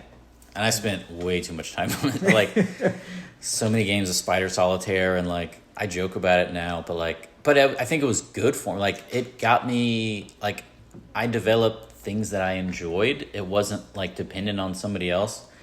Now, the things that I enjoyed were kind of most like I was so into music, it was absurd, but like, I would listen to new music every day, and like, that was my thing. Like, I was really into music, right? Yeah. It maybe became too much about the music. Like, I was just like, that was every shirt was a band shirt. Every quote was a lyric, like, whatever. But like, I also really enjoyed it. So that was my thing. It gave me something to like, I don't know. It was a good talking point maybe initially for somebody, but like, I don't know. It probably held me back from some things. So it can go the other way too sometimes. So you can go too independent, and now you're just like, now you've lost the person. Now you're an island unto yourself. Right. And I'm talking about more kind of the me time. Yeah. Me time is huge. Edgerton. That's really good. Whoever cannot have that me time for each other, like that's that. And whoever doesn't respect the me time for each other, that's a whole other story. But so you know Pete. Yeah. Pete is the wisest man we all know. So he, or at least I know, his first, when I got or was getting married, I remember his advice to me was like, don't give up your gym time. He's like, don't do it. He said, she's gonna try, and sure enough, she did. She would try. She'd be like, oh, don't go to the. So Pam, like now she does it jokingly, but she every Thursday she's like, don't go play basketball. Don't do like come home. I'm like I gotta go. Like, for one, it's like one of the highlights of my week, but it's like, it's my time with just the guys. We're making fun of each other. I come out, I'm attacking whoever it is. Like, I'm just, insulting people left and right, which brings me joy. But like, it's just, it's also like, I'm out there, I'm sweating, and then I come home and Pam and that's also, but it gives her me time. Like sometimes she spends with her mom or she's watching like a rom-com or whatever, and like whatever she wants to do to relax. Right. Yeah. So we talk about it. It's like, you have to have your things. So like mine's basketball and working out. Yeah. Somebody else might be, I don't know, knitting or whatever it is. Like it can be whatever you want it to be. It can be reading a book, you know, I was up in Virginia, and I got up there early, and I was traveling 2 hours from Norfolk to kind of the last day and the last morning I had to be at. And I went to the place early. That way I can check it out. It's like a small town or anything. But I tell you something, it was very peaceful, that, just sitting outside of the hotel balcony looking at the water, but also going to find out kind of the good places to eat, and like really exploring the town. Like that was really good. And I got to that point where it's like, man, even though I was crazy busy at work, it's like I had like 3 to 4 hours where I can just really just decompress, relax, have some ice cream before pizza, and then have pizza for dinner. And it was actually you reversed it. Yeah, it was like one of the better days that I've had, even through this kind of craziness. That even though the weather wasn't sunny or anything, it was rainy, but you made the most out of it because you had that me time to really decompress and really enjoy what you love. And for me, one of that kind of thing is like, I don't go out to eat a lot, but when I do, it's more like I like to enjoy that. I like to have kind of a little bit of ice cream and a little bit of pizza here and there, because I don't eat it all the time. Yeah, and it's just it's a good way to look at it in regards, because I think if you can't spend time by yourself, there's no way you're going to be successful in a relationship, in my opinion. No, you're going to be you got to make head case. You're an annoying you just need it. Yeah, you're going to suffocate the other person, and eventually they're going to resent you, and then it's not a good start. Yeah. My number 5 was, I put up Keeping Up with the Kardashians. I don't know why, but keeping up with the phrase or whatever we're used to is keeping up with the Joneses. The Joneses. So, but the Kardashians is it's all the image stuff, and it's so this is, for me, it's if all you're doing is looking and seeing what if you're living your life on social media, that's kind of what my takeaway from this is. It's a relationship killer. You're seeing why are they in Maui and surfing, and you know what I mean? If you're just watching Kardashian's life, number one, are they really happy? I don't know. She's changing her body every year now. She has a completely new body. But I feel like it steals. So there's a quote. What is it? Comparison is a thief of joy. Yeah. But if you're so focused on what other people are doing, it takes away from what you are building in your relationship with each other. So I think I just think it's one of the worst things you can do. It's fine to watch people and enjoy it, but you have to see it for what it is. It's Kardashians. I'm gonna just bash her. I'm sure she's fine with it, but that's their whole brand. That's a brand. That's not their life. That's what they're putting. They're putting select images out there to communicate, by my lifestyle, basically, right? Yeah. I'm sure we all know, like, there's couples out there who, I know some where, like, you'll see the Instagram version and you're like, well, I know what's really going on, like, so that's all it is, I guess, is don't live your life don't look to others. Don't compare your situation to others. Every relationship's unique. Every relationship's going to have some arguments at some point. Nobody's got the perfect life that I'm aware of. So, like, just focus on your own thing. Don't worry about what other people are doing. Focus on your own house before you compare it to somebody else's. Yeah, I made a post that was really, really popular on Instagram. It read, I'll give the PG version, that be a good person in real life. None of the social media crap matters. And that's PG version, of course. But the big thing is that the other version is baloney, right? No, the other version okay. has a little cuss word in there. But the big thing that I took from that, and that's what I got from what you were saying, is the materialistic side. Like, we can't imagine kind of the materialistic side of things that, to me, is kind of a reality for someone else versus a reality for yourself. When it comes to that, like, people can want the world and everything else and this and that, but some people get it from a silver spoon. Some people work hard for it, and some people just really work hard for it. Now, it wasn't even the materialistic side of it. It was more how they portray their life. Right. The reality. Like, so I'll give you an example. Sage, I apologize, but, like, my sister Sage I made fun of her. We don't see each other as much because we live in different areas, but Snapchat, right? So, like, there's a Snapchat face where, like, she's talking. Gosh, she probably is not going to share this episode, obviously, but, like, she'll be on Snapchat and, like, camera's on, she's giving a big smile, camera's off, and it just instant back to, like, normal face, or not a frown, but it's just like and it's just like, so everything on, like, let's just say Snapchat, or I'm not on there, but, like, Instagram or Facebook, everyone's having a blast. Nobody's just, like, you don't see too many pictures of people just, like, scrolling on their phones, right? Or, like, oh, here I am at the office, or whatever it is, like, here I am driving to work. Nobody's posting that. Well, I mean, maybe some weirdos are, but, like, it's always put in such a different light. Or, like, hey, we're at Pam was watching a Netflix documentary on the Dallas Cowboys cheerleaders, which I was not mad at. But, like, it showed this girl who was celebrating her birthday with her mom, and it was just her and her mom. And they had the whole, like, kitchen room area was, like, decked out, and they were taking, like, these selfies, but, like, the whole thing was just, it was so overblown, but it was all just, like, selfies, and it made it look like there was this crazy party. It was just the two of them. Like, there's so many, like, and also, like, you can't believe anything you see these days. Misconceptions. Yeah, well, they're communicating that. They're trying to mislead you. Right. So sometimes and I'm not hating on anyone, but sometimes, like, the more you put out, I saw this I think I saw it on Instagram, ironically, but, like, the more couples put out there that, like, things are amazing, like, sometimes the worst things are at home, So, like, my stepbrother Mike, like, he and his wife, amazing relationship.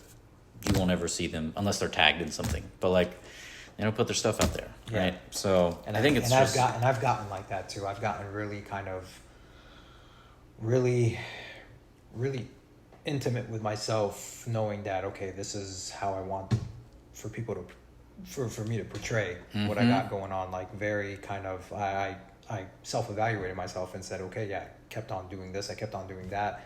Like, is this sustainable? Is it really, like, is this really what I really want to put out?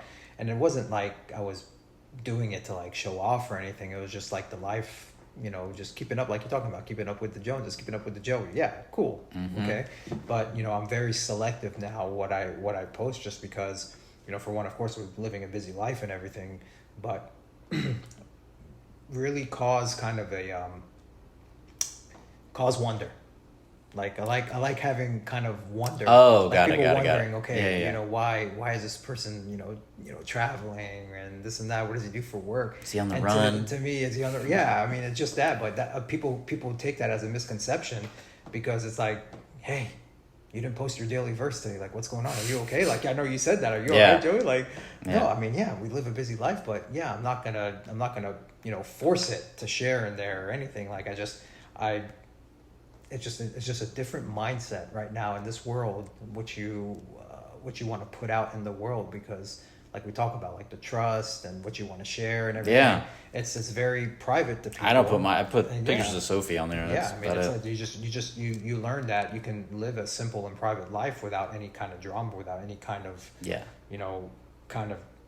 I think it's like a sense of I'm content, right? So like I don't need, and I don't want to sound like I'm hating on anyone that does, but like hopefully it doesn't sound like I'm judging. No, it's no just my own judging. thing where I'm like, Yeah, it's just your personality. yeah, I'm very like happy with my life. Yeah. And so I don't need validation from anyone to be like, oh, great job, whatever it is, right? I'm like, But also, I'm I used good.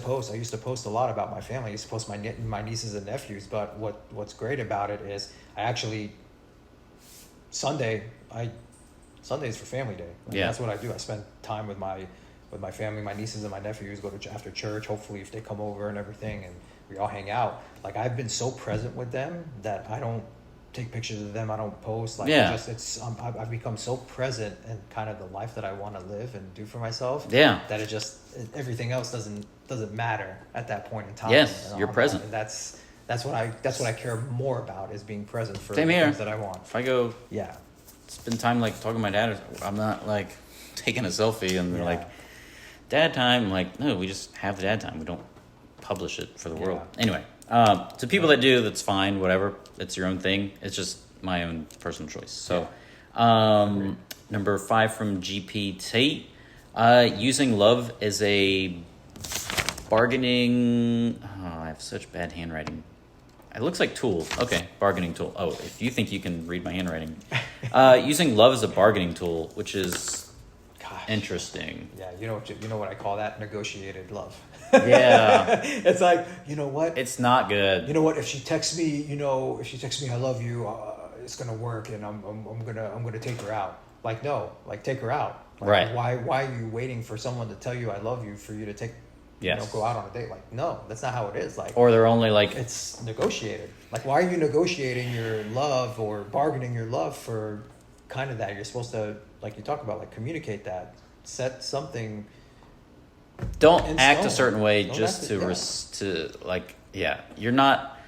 That's where you get salesman-y. It's like, oh, you're just doing this because you want something, and that's not how. You just have to always. I shouldn't say always be on, because we all have days where we're just like, and Pam knows. Pam will have a day, or I'll have a day where I'm like, I don't have anything for you today. Not necessarily like that, but it's just like, I'm whooped, like I'm gonna lay down or whatever. But like, yeah, don't use.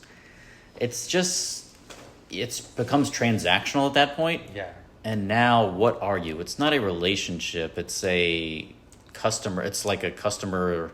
And that's the victim. That where the victim comes out saying, okay, you didn't do this, and this is Yes. what. I mean, that sets up bargaining love. I think sets up kind of the victimization for the thoughts and mindset for others. Sweet. Number 4, Quattro. What you got? Unsupportive. No support. Did you talk about that? We talked about that, but that Oh, that was emotional. Okay. Yeah, that was emotional support, but along the same lines, like, cause, like, if I ever wanted to start a business, which, God willing, will be kind of my consulting business, what I want to do, in about 5 to 10 years. If there's no kind of that support saying, yeah, I think you'd be good at that. I can help you out. Yeah, let's have some talking points about it. Like, what does that look like for you? How much income do you want to generate from it? How much, time do you want to dedicate to these resources or those resources? So just like having that kind of, oh man, she's, They're in. on the same level. Like, Yeah. let's definitely have a good talk. Because God, you want to open up your own coffee shop. Like, let's talk about it. Like, what do you want to name it? What do you? It's what got to do be you want to talk realistic, about? right? It's So if realistic, they say, if they say But like, also it's that reciprocation that's saying, yeah, if you want to do that, yeah, I'm going to be listening. I'm going to be attentive. Like, let's go. Let's write down some ideas. Let's brainstorm. let's talk it through. Yeah. Yeah. Like that. That's If I went to Pam and said, hey, I think I'm gonna become a singer, like she'd be like, let's talk about that. Yeah. Or I mean, she would probably just be like, get out Or of in your here. instance, if you and Pam want to talk about getting another dog, to play with Sophie, it's like, Oh, we've talked about it. Yeah. that's it. Like, you guys got to be on the same page. You guys got to be supportive of each other, and Yeah. that's it. That's all what it comes. Or like, if you're gonna say, hey, hey Pam, I want to paint the cabinets, gray. What do you think? Like that. Like, it's just, in my opinion, there's so much that can be said about supporting others that I think it's bottom 5. If you're not supportive of each other, It doesn't work. It doesn't work. You have to let somebody spread their wings. I think as long as it's within reason, right? Yeah. So like, I have a friend who just started her own business. It'll be a year here in a couple months, and like, big risk, but like, it was one of those things. Like, it was in her. She's like, I got to do it. Same thing. Like, when I did mine, I'm like, this is like what feels right. Now, fortunately, it was something, and like in her case, it's what she does, and she's good at. My case, same thing. Like, I had a ton of experience and whatever. It was like, it makes sense. If I had said I want to travel the world and like sing show tunes, Pam would have been like, well, let's play this out, right? So like, there's supportive, and you also have to be, I shouldn't say have to, but like, you want that person to also look out for your best interest at the same time. So it's just like, hey, I'm going to support you. Like, dream your dream, live your dream. But let's also like, how does this work? So let's get into the nitty gritty details if it comes to that. But yours is like definitely one where it's like, yes, that's quote unquote the American dream, having your own business, that kind of thing. So like, I'm here for it. I also agree. The other side of the coin, I guess, is just be constructive criticism, I guess. Oh, yeah. I don't want to say that. Not criticism, just like, because you can have that. There's some people who are just like, I think I'm gonna. You don't want the negative Nancy. You don't want the negative you don't want a negative Nancy. You don't want somebody who's just gonna be like, no, I don't think that works. It's more of a, hey, tell me why that would work. What's your vision? And shoot, maybe it does work. Maybe I can do the show tunes or whatever, right? I believe like you can do anything in the world if you want, if you're passionate enough about it, and you've got I'm not going to quit, I'm going to make this work, because there's so many people who've done that. But it has to be something that you're passionate about. It can't just be like, I saw somebody did this, so I think I want to do that. Like, I think I'm going to like paint. I'm like, well, have you ever painted anything before? You're like, well, no.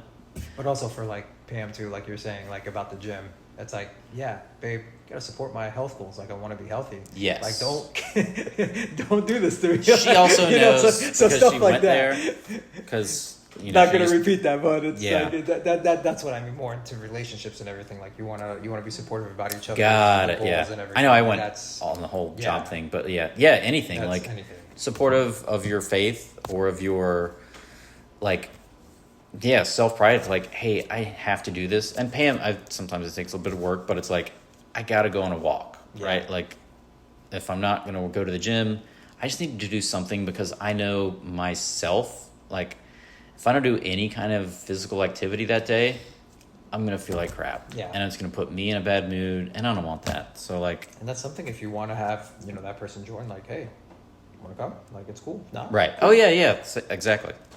Where are we? I've lost track. Number 4. Your number 4? 5. My number 4? Yep. I have. Oh, this is huge. I kind of touched on this a little bit. Keeping score with each other. I learned this. This is the worst thing that you can do. So we kind of just talked about it. Turns relationships into a transactional thing, but it really builds resentment. We kind of touched on this, I think, on your number 5, whatever it was. Codependent versus independent. No, on your top. I think on your top 5, where I touched on it a little bit, where like you can't. Oh, when you're talking about like, I can't remember your word that you used, but like when you are giving yourself. So if you're both like, whatever I'm doing it to better your life, and she's doing the same thing. Whatever she's doing, it's to make your life easier or better or whatever. So I think when you keep score with each other, that's when like the relationship changes. It's not an organic thing. It's a business, and you don't want to be a business, right? Because now you're like literally keeping score. Well, maybe not literally, but like if you're like, well, I did dishes. Well, I made the bed. Okay, well, we're here. Well, I folded the clothes, but took out the trash. Like, it can't be I said I love you twice, you said it once. Like, it keeps score with whatever you want. But like, you've got to just, it's sometimes easier said than done, but like, just do things because it's the right thing to do. When you keep score, then it's like, oh, so, okay, tell me what else I'm doing wrong, right? I used to keep score. I'm telling you, I was in relationships where each of us kept score. Not fun. So, Pam and I are like, just do the right thing.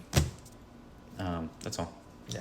How deep you want me to go in this? Because I'm about to open a can. Do some math on you guys. Math it up. All right. You still think that relationships are 100%, right? Put 100% into your relationships. Well, you got to put in. What do you mean? Well, 100%, right? 100% of what? Myself? No. I'm saying 100% in relationships. Like you hear, you got to give 100% in relationships. Oh, yeah, sure. So okay. is that 50-50? That's where I said it's not 50-50. Right. Because it's what? It's 100% of you and 100% of her. That's 200%. So what happens is that if someone doesn't have the 100% in them, what are you going to do to make it up? Yeah. So it's actually are you at 120? 200%. Yeah. Oh, if they're at 0? If they're at 0, that means you got to do 200%. Yeah, you're going to burn out real quick. And then Exactly. you're looking somewhere else. Yeah. And that's where the whole thing is. And I love this because what happens is that we have to over time we have to see what that 100% looks like to that person and what it looks like to you, because obviously if you're picking up the slack, more than what you should, that has to be communicated and that has to be there. But again, you do the right thing. You do the right thing because it's out of the goodness of the heart. That's the big thing. So I wanted to write this down so I didn't forget it. So there's a phrase, everyone's the hero in their own story. Yeah.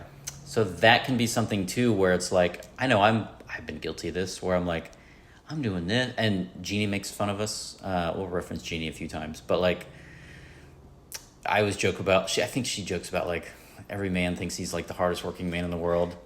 And I'm like, well, can't be the case because clearly I'm the hardest working. Like we all have this thing of like, nobody works as hard as I do, so, but like, it can be the same thing in a relationship where they're like, I feel like I'm doing everything, but they're blind to like, so like, yeah. Sometimes if it's a one occupation household, right? Like maybe somebody's a homemaker and somebody's working.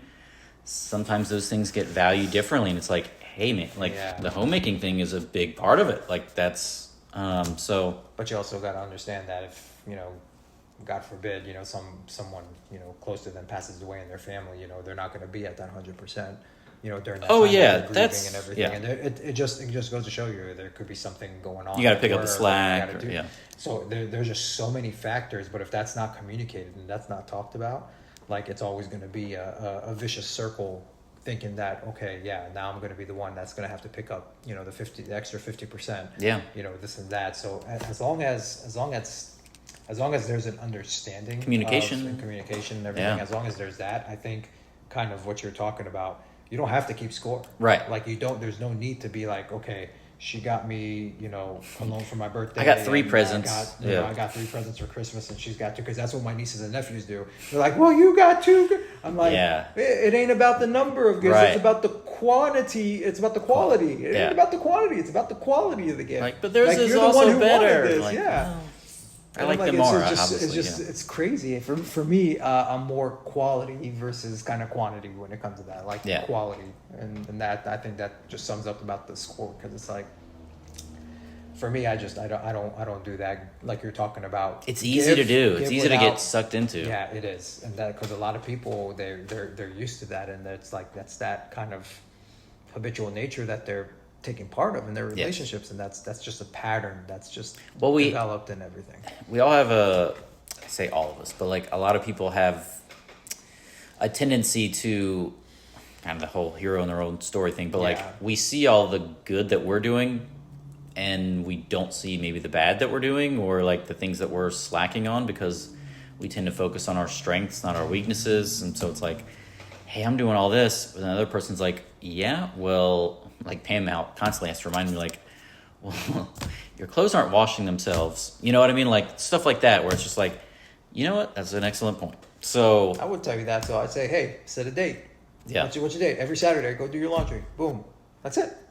I'm glad I'm not married It's easy. to you. But I'm saying it's just, but she's communicating that. Yes. That's No, exactly, we're both. That's great. That's Yeah. exactly that's exactly how you evolve.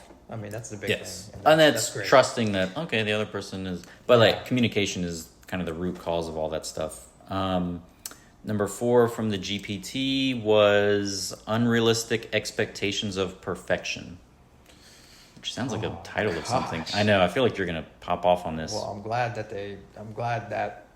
that happened, because to me, I mean, no relationship is perfect. Whoever Right. thinks that relationships are perfect, like you're not living in this reality. Like Yes. there is a lot of factors that don't make it, and that's important, because there's a lot of people, they want, like you talk about, like that kind of keeping up with the Kardashians. They want that reality that they want. They think that life is perfect. And in reality, it's not. Yeah. Nobody's is. Like nobody's is. That's why you see, like, I mean, it's sad sometimes, but you'll see, like, whatever, millionaires or, like, actors and actresses or athletes, and you're like Robin Williams, like, apparently he was super depressed a lot, but, like, you'd be like, oh, this dude's living his best life, perfect life, whatever. You don't know what demons are going on, and, it's just, you know, people kill themselves, right? So, Or people trying to get better, like Matthew Perry trying to do that, and he's still not Yeah. over it. And it just happens. Like you don't know about. That's why I always say you got to be kind to people, right? Because you just never know what's going on True. in their lives, and that's really huge. That, you know, regardless if you're kind of a celebrity or regardless whatever popularity or fame you have, like nobody is perfect. Like nobody knows what goes on. Case in point, like I know it's getting brought up right now, but you know, everyone was a big fan of P. Diddy back in the day, and now look what's happened. Like you just don't know, and it's like no life is perfect. Yeah. Like there's no, like, I don't want to bring that up because that's different. It's a topic and whole everything, but thing. like regardless of how popular and famous or, you know, someone is, like there is no. Oh, he's perfect- clearly not a there's happy no guy, perfect like- life, and look Yeah. at now. Like you had millions back in the day. Now you're in a jail cell right now. Like it's to me, it's like it's eye opening, because there's just such a stigma and there's such a perception about relationship for people that you got to question yourself sometimes. Is this like the reality you want? And you got to have it sustainable. Like, is this the kind of reality I want in a relationship for the next 50, 60, 70 years with this person? Like, Right. if you think that it's going to be perfect, like you got a long road ahead of you. Yeah. And sometimes, like, so, yeah, like, yeah, that's actually, you know what, there's a lot there, I guess, and we won't go too deep, but Yeah. it's the expectation that they're never going to disappoint you, right? They're going to disappoint you at some certain point. I'm sure I've disappointed Pam at some point. How does that get handled? Does it get handled by not talking to each other for 2 weeks, or can we? Oh, can no, we have no, a no. conversation about She it? lets Like, me know pretty quick. Yeah. So, which is good. Like, it gets What nipped you in the do, bud. it's nipped in the bud, and that's it. Carry on. Mike, my stepbrother's amazing at that. He will communicate it. He's one of those, like, get it out there. But, like, you're not expecting perfection. You just, hopefully you learn from your mistakes. Yeah, the message I got from my dad, I always learned this from my dad. He always says it at every single wedding, because it's such a powerful statement. He's like, whenever my brothers got married, he's like, never, you two, I'm looking at my brother and their wives, because both of my older brothers are married. Never go to bed angry at yourself, or angry at each other. Mhm. Angry at yourself or each other, Yeah. because it's not going to be well in the morning. Like he's Oh, always yeah. like, take care of it. Take care of it right away. Whatever Yeah. problems you guys have, whatever arguments, whatever you need to talk things out, you talk it before you go to sleep. You do not go to sleep mad at each other. Yeah. That's it. It'll manifest itself. And Yeah. It's great advice. let's go to your number 3. Number 3. Oh, this is a good one, because They're all good ones. this is You're going to good. like This mine. is well, number 3. mine's very Because it's shallow. you. Because it revolves around you. Because Okay. what do you Well, I have? love What do you nothing like? more What than do you like to have? What do you like to have around? Ice cream? Not ice cream. But Friends. what do you like to have around? What do you do a lot in the gym? Oh, talking. Talking and Making fun of joking. people? Yeah. Okay. So no sense of humor. Red flag. I didn't write that down, and I See, should have. And there's a caveat here, and this is like a respective kind of sense of humor where kind of like we talk about the understanding of being out in public. Is it okay to talk about that? But for me, because I love to laugh. But for me, I love to laugh. I love to laugh. I love to have a good time. If I can't laugh, then what are you doing in life? I was a serious guy. Like I learned this. I learned that I can't be serious all the time. Like this is something that I learned that I was not successful in my earlier relationships in college. Like, okay, what do I need to do to change? And that was for me to lay down kind of the light skin, build up some tough skin around me, and really have a sense of humor and really joke and really have what that. skins were you laying like on? What was happening? I had thin skin. Like okay. So whatever happened to me, whatever someone said, it hurt me. Like I just had couldn't a take Silence joke. of the Lambs vibe to it. But I built up kind of the tough skin and everything, and I think having that kind of sense of humor, taking jokes, really experiencing that kind of genuine humor, that genuine laugh, it was really good. And for me not to have that in a relationship, couldn't imagine it.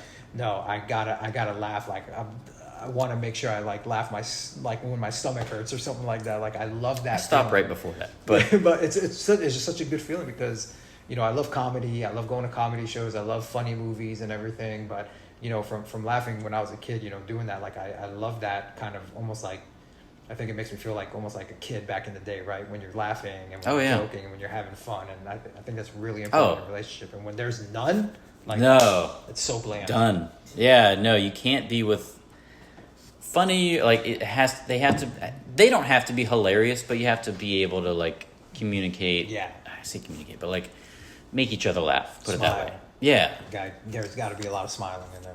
If they're not a hilarious person, then at least they can appreciate a good joke or something, so it doesn't mean that everyone has to be funny necessarily. And sometimes people are just funny in their own unique way. Like they're a cute funny or a whatever funny, right? Not everyone's going to be like Seinfeld, can run there's definitely I'm extremely dry sense of humor, yeah, I know. But it's dangerous.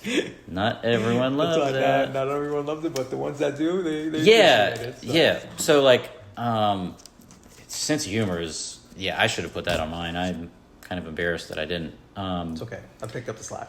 Yeah, I appreciate it. No, that's huge. It cannot be because you can make part of that is I can tell you some of the best memories I have are the worst situations I've been in because of the people I was with, right? You can be in just a horrible situation. There's a funny story I have. I'm not going to go tell the whole story, but me and my dad and my brother went to Leon Sinks, which is as exciting as it sounds, in the summer, whenever it was. It's probably in high school. It's 110 degrees, mosquitoes, and it's just a tour of sinkholes. It's not fun at all. But we look back on it and it was hilarious because of how miserable we were. We could kind of make, as we're experiencing, it's getting thirsty. As we're experiencing it, we're kind of realizing we're in this horror movie of our own creation. We're just oh my gosh, how much worse can this get? And so that you can turn, because you're going to have experiences in a marriage or a relationship where hey, things aren't great, but can we joke about it, right? Haha, there's no food in the fridge, ha ha ha. Hopefully it's not that, but there's ways where I think a sense of humor is just a lifeboat.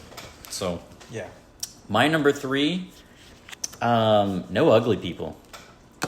No uglies. No uglies? I can't so I don't want to never be able to say at least she has her looks. Brooke. I want to Sophie. Oh, yeah. Come on, Soph. I was whoa. So I need, because at the end of the day, which is a horrible way to start things, but Sophie thinks I'm ugly. Yeah, Sophie is very distracting.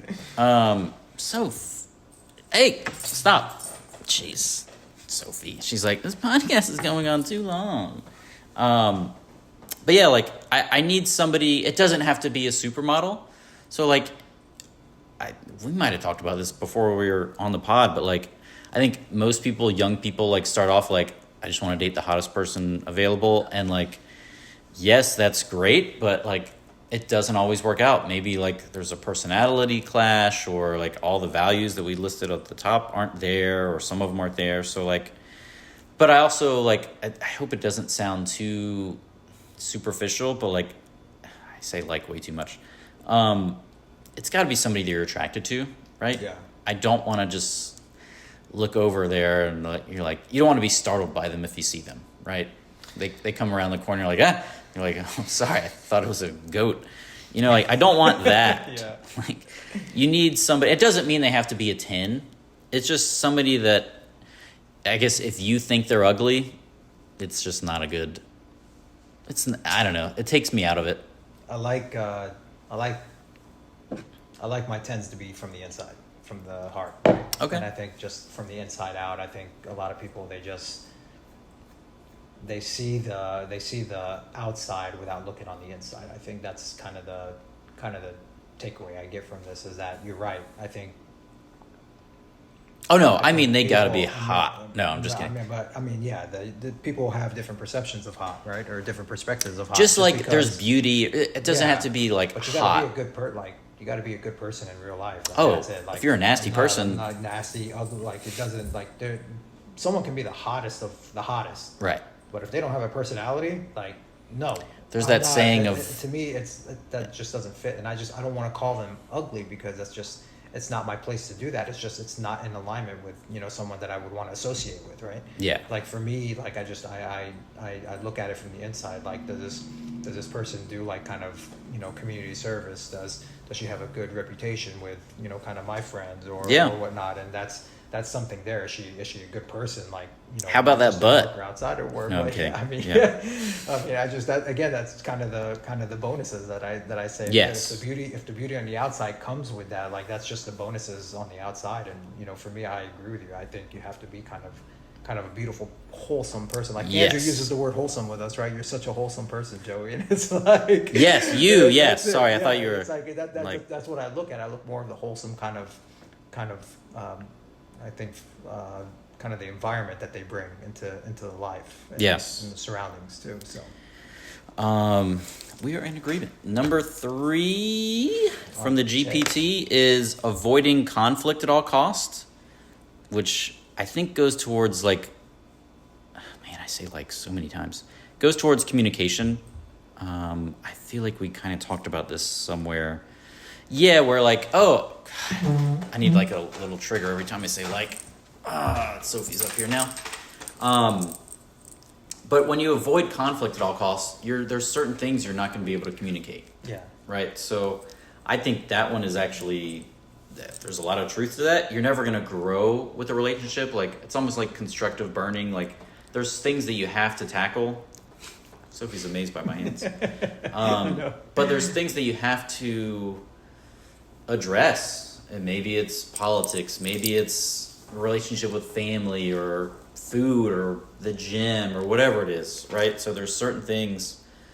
Yeah, we're talking about avoiding conflict. Just you gotta tackle the tough stuff. Life is not gonna be perfect. You gotta tackle. Maybe it's you're not financially on the same page. Let's talk about it. But I think there's a difference between really like toxic conflict and healthy conflict. I think we got to make sure we stay within kind of the healthy conflict limits, and that's. There's a way. Don't seek conflict. Don't seek conflict, or don't go looking for it, or don't go, how do you call it, instigating it. Right. I mean, that's the big thing. And I think when we're on the same page, I mean, it's great. There's going to be no conflict, but there's going to be times, like you said, Brooke, like there's going to be, not everything is going to be in agreement. Right. Like, there's going to be some differences. There's going to be some that. Like, it's about, can we have a decent, calm conversation where we're both human beings and that we can both talk through this logically and and as adults. Yes. I mean, that's not what all it comes emotion. down to. There's no emotions. Like, take your emotions out of it. Don't suppress your emotions. That's what I say. Suppress your emotions. And I'll talk more about that in kind of the number 2 that I have right now. Nice segue. Let's seg it up. Number 2, segue.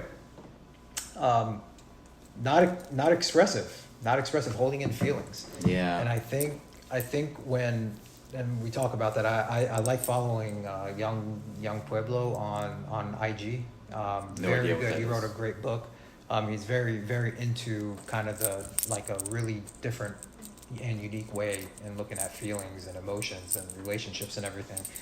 And you know, he had one post that he wrote about suppressing feelings, and I think because we don't suppress our feelings enough, like that's where kind of we don't do it enough? We don't do it enough, like people, because like you say, they wear their heart on their sleeves, when it's like, okay, when you suppress your feelings, you have to be like, take a deep breath, put it back, you know, don't put it on your sleeve, or don't put it on your arms, or don't like come out, you know, ugly yelling at someone. Like, you got to make sure you talk kind of in a calm manner, but also, you know, do it in a respectful way, do it in a way where there's going to be understanding, and there's going to be no kind of talk back, or, you know, he's going to jump in and say that. Like, really, you know, do it in a polite, respectful way when you're talking, but don't hold it in to where you're going to come out and just all of a sudden one day just ugly yell to someone. Like that shouldn't punch be the mirror frame. Like punch punch the picture wall. frame. I mean, that's it.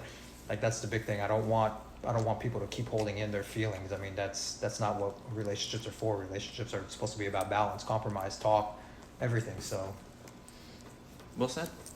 I'm trying to pick boogies out of Sophie's eyes. My number 2, partially joking, but I say partially joking. I'll just say it. So domestic violence, not good.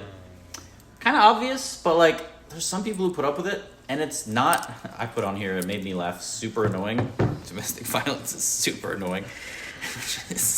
But like honestly, like this stuff happens. Don't put up with it. And it can go both ways, right? So it's not always, you know, the guy who's being abused. No, just kidding. But like, it can be the guy who's being abused. Like, I say myself, it wasn't like abuse, but like some people are just like rough, right? And like disrespectful in a way. So I had a relationship like that where it wasn't rough. I wasn't like being punched in the face or anything, but it was just like, all right, man, like, not man, but like, whoops, let that cat out of the bag. Yeah. But no, like it was, you just have, to me, it's a respect thing. Yeah. Right. So if somebody punches me, like, I expect to be punched back. Right. Yeah. So like, that's the thing where you can't violate, no matter guy or girl, don't hit the other person, because now you're just bringing out their primal side sometimes. So I'm totally against any kind of guy on girl, girl on girl, guy on guy. I forgot, maybe I'm leaving one of those out. Guy on girl, I don't know, whatever. Just let your words do your talking, not your, like, I feel like it's when you can't express yourself is when physical violence happens. Yeah. Obviously there's not a lot of communication going on, or maybe it's when communication has failed, or maybe it's just how people were raised, but like, there's no reason to hit somebody, or it doesn't even have to be like physical abuse. Don't mentally or emotionally abuse people. It's just ugly. There's just, in my opinion, I think this is just such a strong topic and such a heavy topic, because it seems obvious, but it happens. Yeah, it happens a lot. You know what's bad about it is that, I know we haven't talked about narcissism and everything, but typically in those kind of relationships, like that's where that happens, and that's something that they're just so used to, and again, they think that that's the reality, that it's okay to live like that. So I have a friend who's kind of going through it, not physical, but like emotional and verbal. It's like it's ugly. It's ugly. Yeah. It's heavy, and it's like, okay, no matter how much we tell that person like it's not right to live like this, like they don't see that, because it's not the reality they live in. They just think it's okay. Or they know it's not okay, but like, what do I do? Like, how do I get out of this? Yeah, and like they don't know how. I mean, you can't get out of it unless you get out of it. Like, get honest with yourself and just be like, yeah, that's it, I'm done. Like, it's gotta, like, that's it. But I mean, that's it, because like you talk about, like, I think that just should expand on, you know, not just domestic violence, but, you know, physical abuse, verbal abuse, you know, things like emotional abuse, because a lot of people, people don't understand unless they go through it. Right. And it's been, you know, I've been through it in some ways, because it's like, you know, I've had, like we talk about, like that relationship where the girl said I had to pay, and the manipulation and stuff like that. Manipulation is just,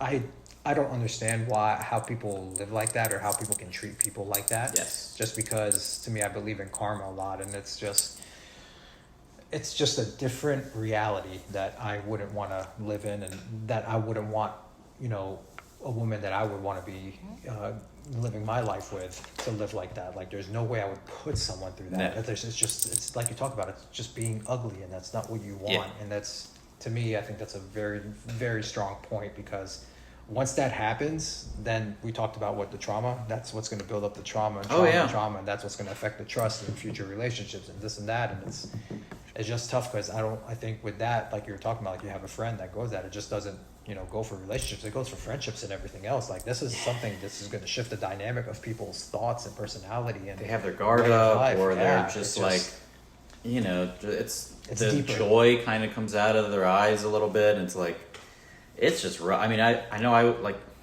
probably been in a couple where it's just like, this isn't fun. Almost done. Thank you for making me shout that on the pod. Yeah. Is this good for the pod, you think? Yeah. Because they don't edit these things. We're almost there. That was my number 2. Pam is ready for us to be done. It's been going on for a hot minute. I mean, 2 hours. Hot dog! So number 2, ChatGPT. I mispronounced it at least once. Yeah, we only have 2 more hours to go. No. Constant. Almost done. I can't read because Sophie's in my way. Constant control or possession.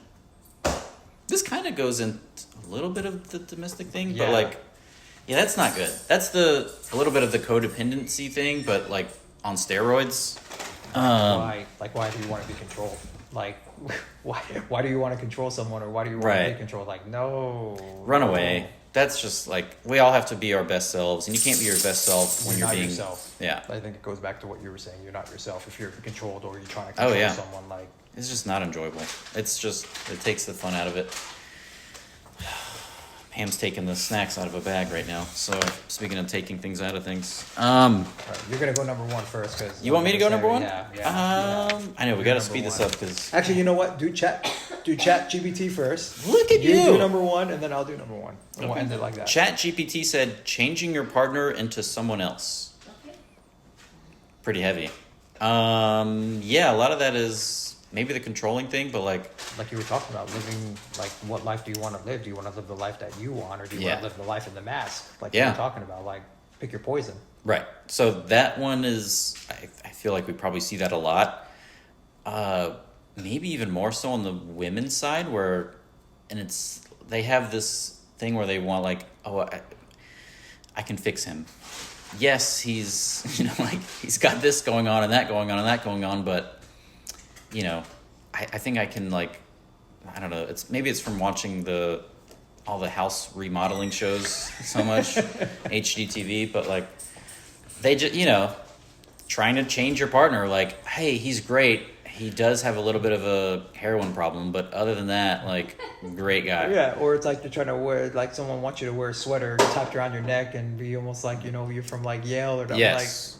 Like, I don't Not like that. me. No, cool. Yeah. Oh, yeah, like, Or change how you Europe, dress. like, It's like, just let them be them and you be you. Yeah. I know sometimes they do have to dress up, which I don't love. But, yeah, so I think changing your partner into somebody else and this what your idea of them should be is kind of like taking their whole life away in a way. It's like, I'm not your arm decor. I'm not a piece of furniture. I'm my own personal feelings. And so.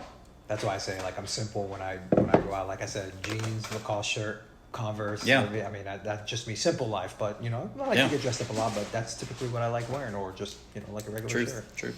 My number 1 was if somebody is leading a double life, unless they're a spy, which is kind of hot. So, like, what people are just leading a lie. It kind of goes to the whole be yourself thing, but, like,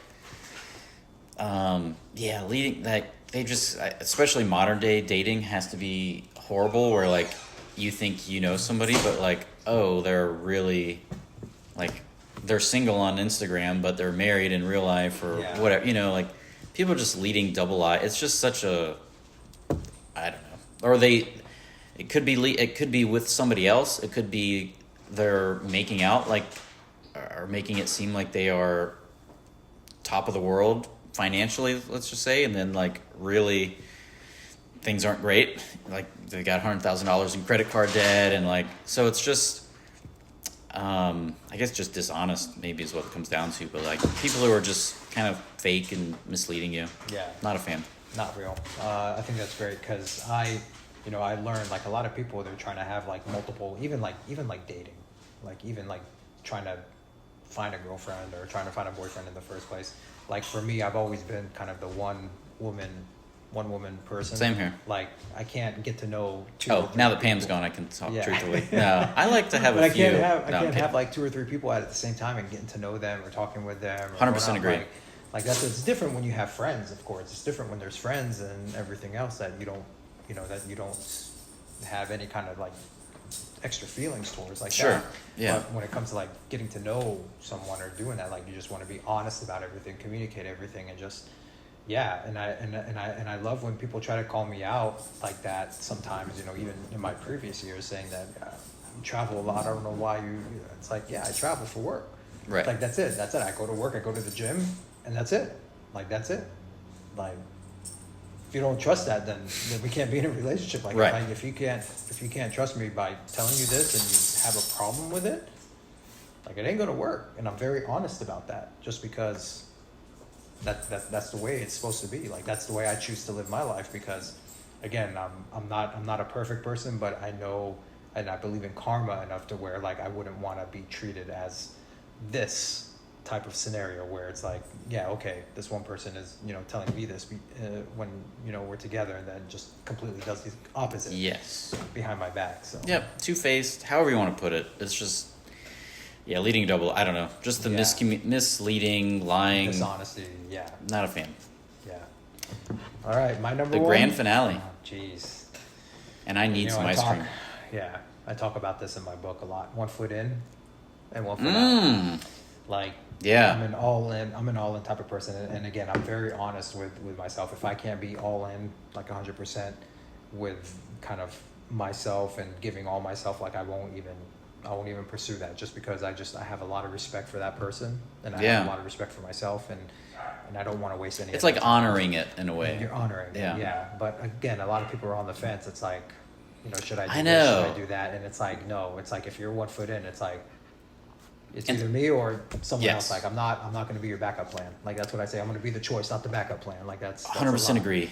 I've always been like that. So I'm with specifically relationships, because that's what the topic is. But yeah, I agree 100%. Like you can't. I've treated every relationship like that, where you can't be like with this person but looking at this person, or like it doesn't work. Yeah. And you're never going to give it a fair shake.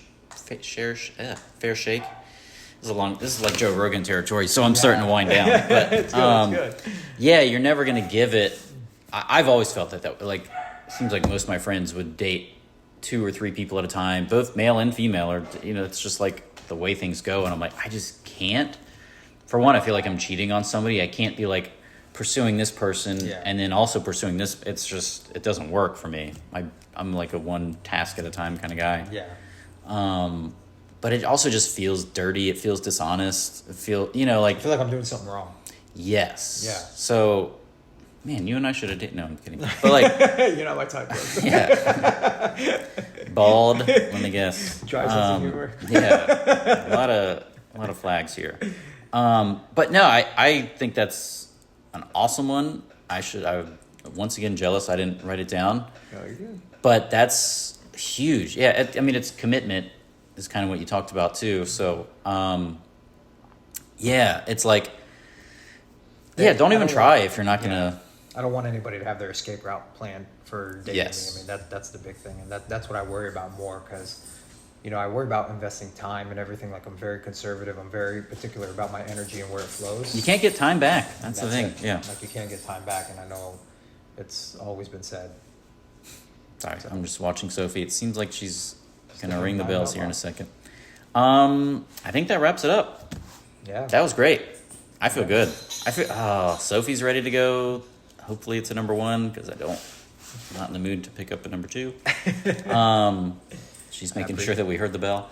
I appreciate you having me. Oh man, that was great. It was, do you want to talk about your book? Just the title of it so people can look it up? I do. For all, if they want to find where I'm at Joey Gadah, JoeyGadah on Instagram, can definitely follow me there, or see what I'm about there. Facebook, same name. Book is called Nice Guys Finish Last, and that's okay. Nice. Again, I put kind of like a religious faith kind of thing into the book and everything, and it's based on, you know, making sure we run the right race, and we make sure we, you know, in the right relationships and everything. It talks about my story, it talks about my relationships. So it'll make you laugh, cry, and really, you know, hopefully change the mindset and perspective if you're going through kind of that area of your life where you want to evolve and get better at having relationships, or even wanting to think about getting into relationships and stuff like that. So it's definitely good. It's definitely a first book. There's probably a lot of, now that I look back at it, there's probably a lot of things I would have to add in or change a little bit. That's life. But it happens on your first book and everything, but you learn a lot and everything. And the foundation is important. The foundation is there, and the basics are there, into just really opening up and shifting your mindset and perspective about kind of the word relationship. So yeah, but yeah, just. That's great. Check it out, people. If you got anything out of this, pick up the book. The podcast. I took some notes too, so thank you, Brook, for Yeah. sharing yours. And Well, I got Pam somehow, so I know a thing or two. Man, Sophie's giving me that look. Yeah. It's the look. Anyway, this was great. I appreciate it. I feel like we should shake hands, but we don't need to because it's a podcast. We're good. People can't see that. But yeah, this was great. I appreciate it. Hopefully everyone learned at least like 8 things out of this. So I know I did. Thank you for listening, and that's a wrap. Have a good day.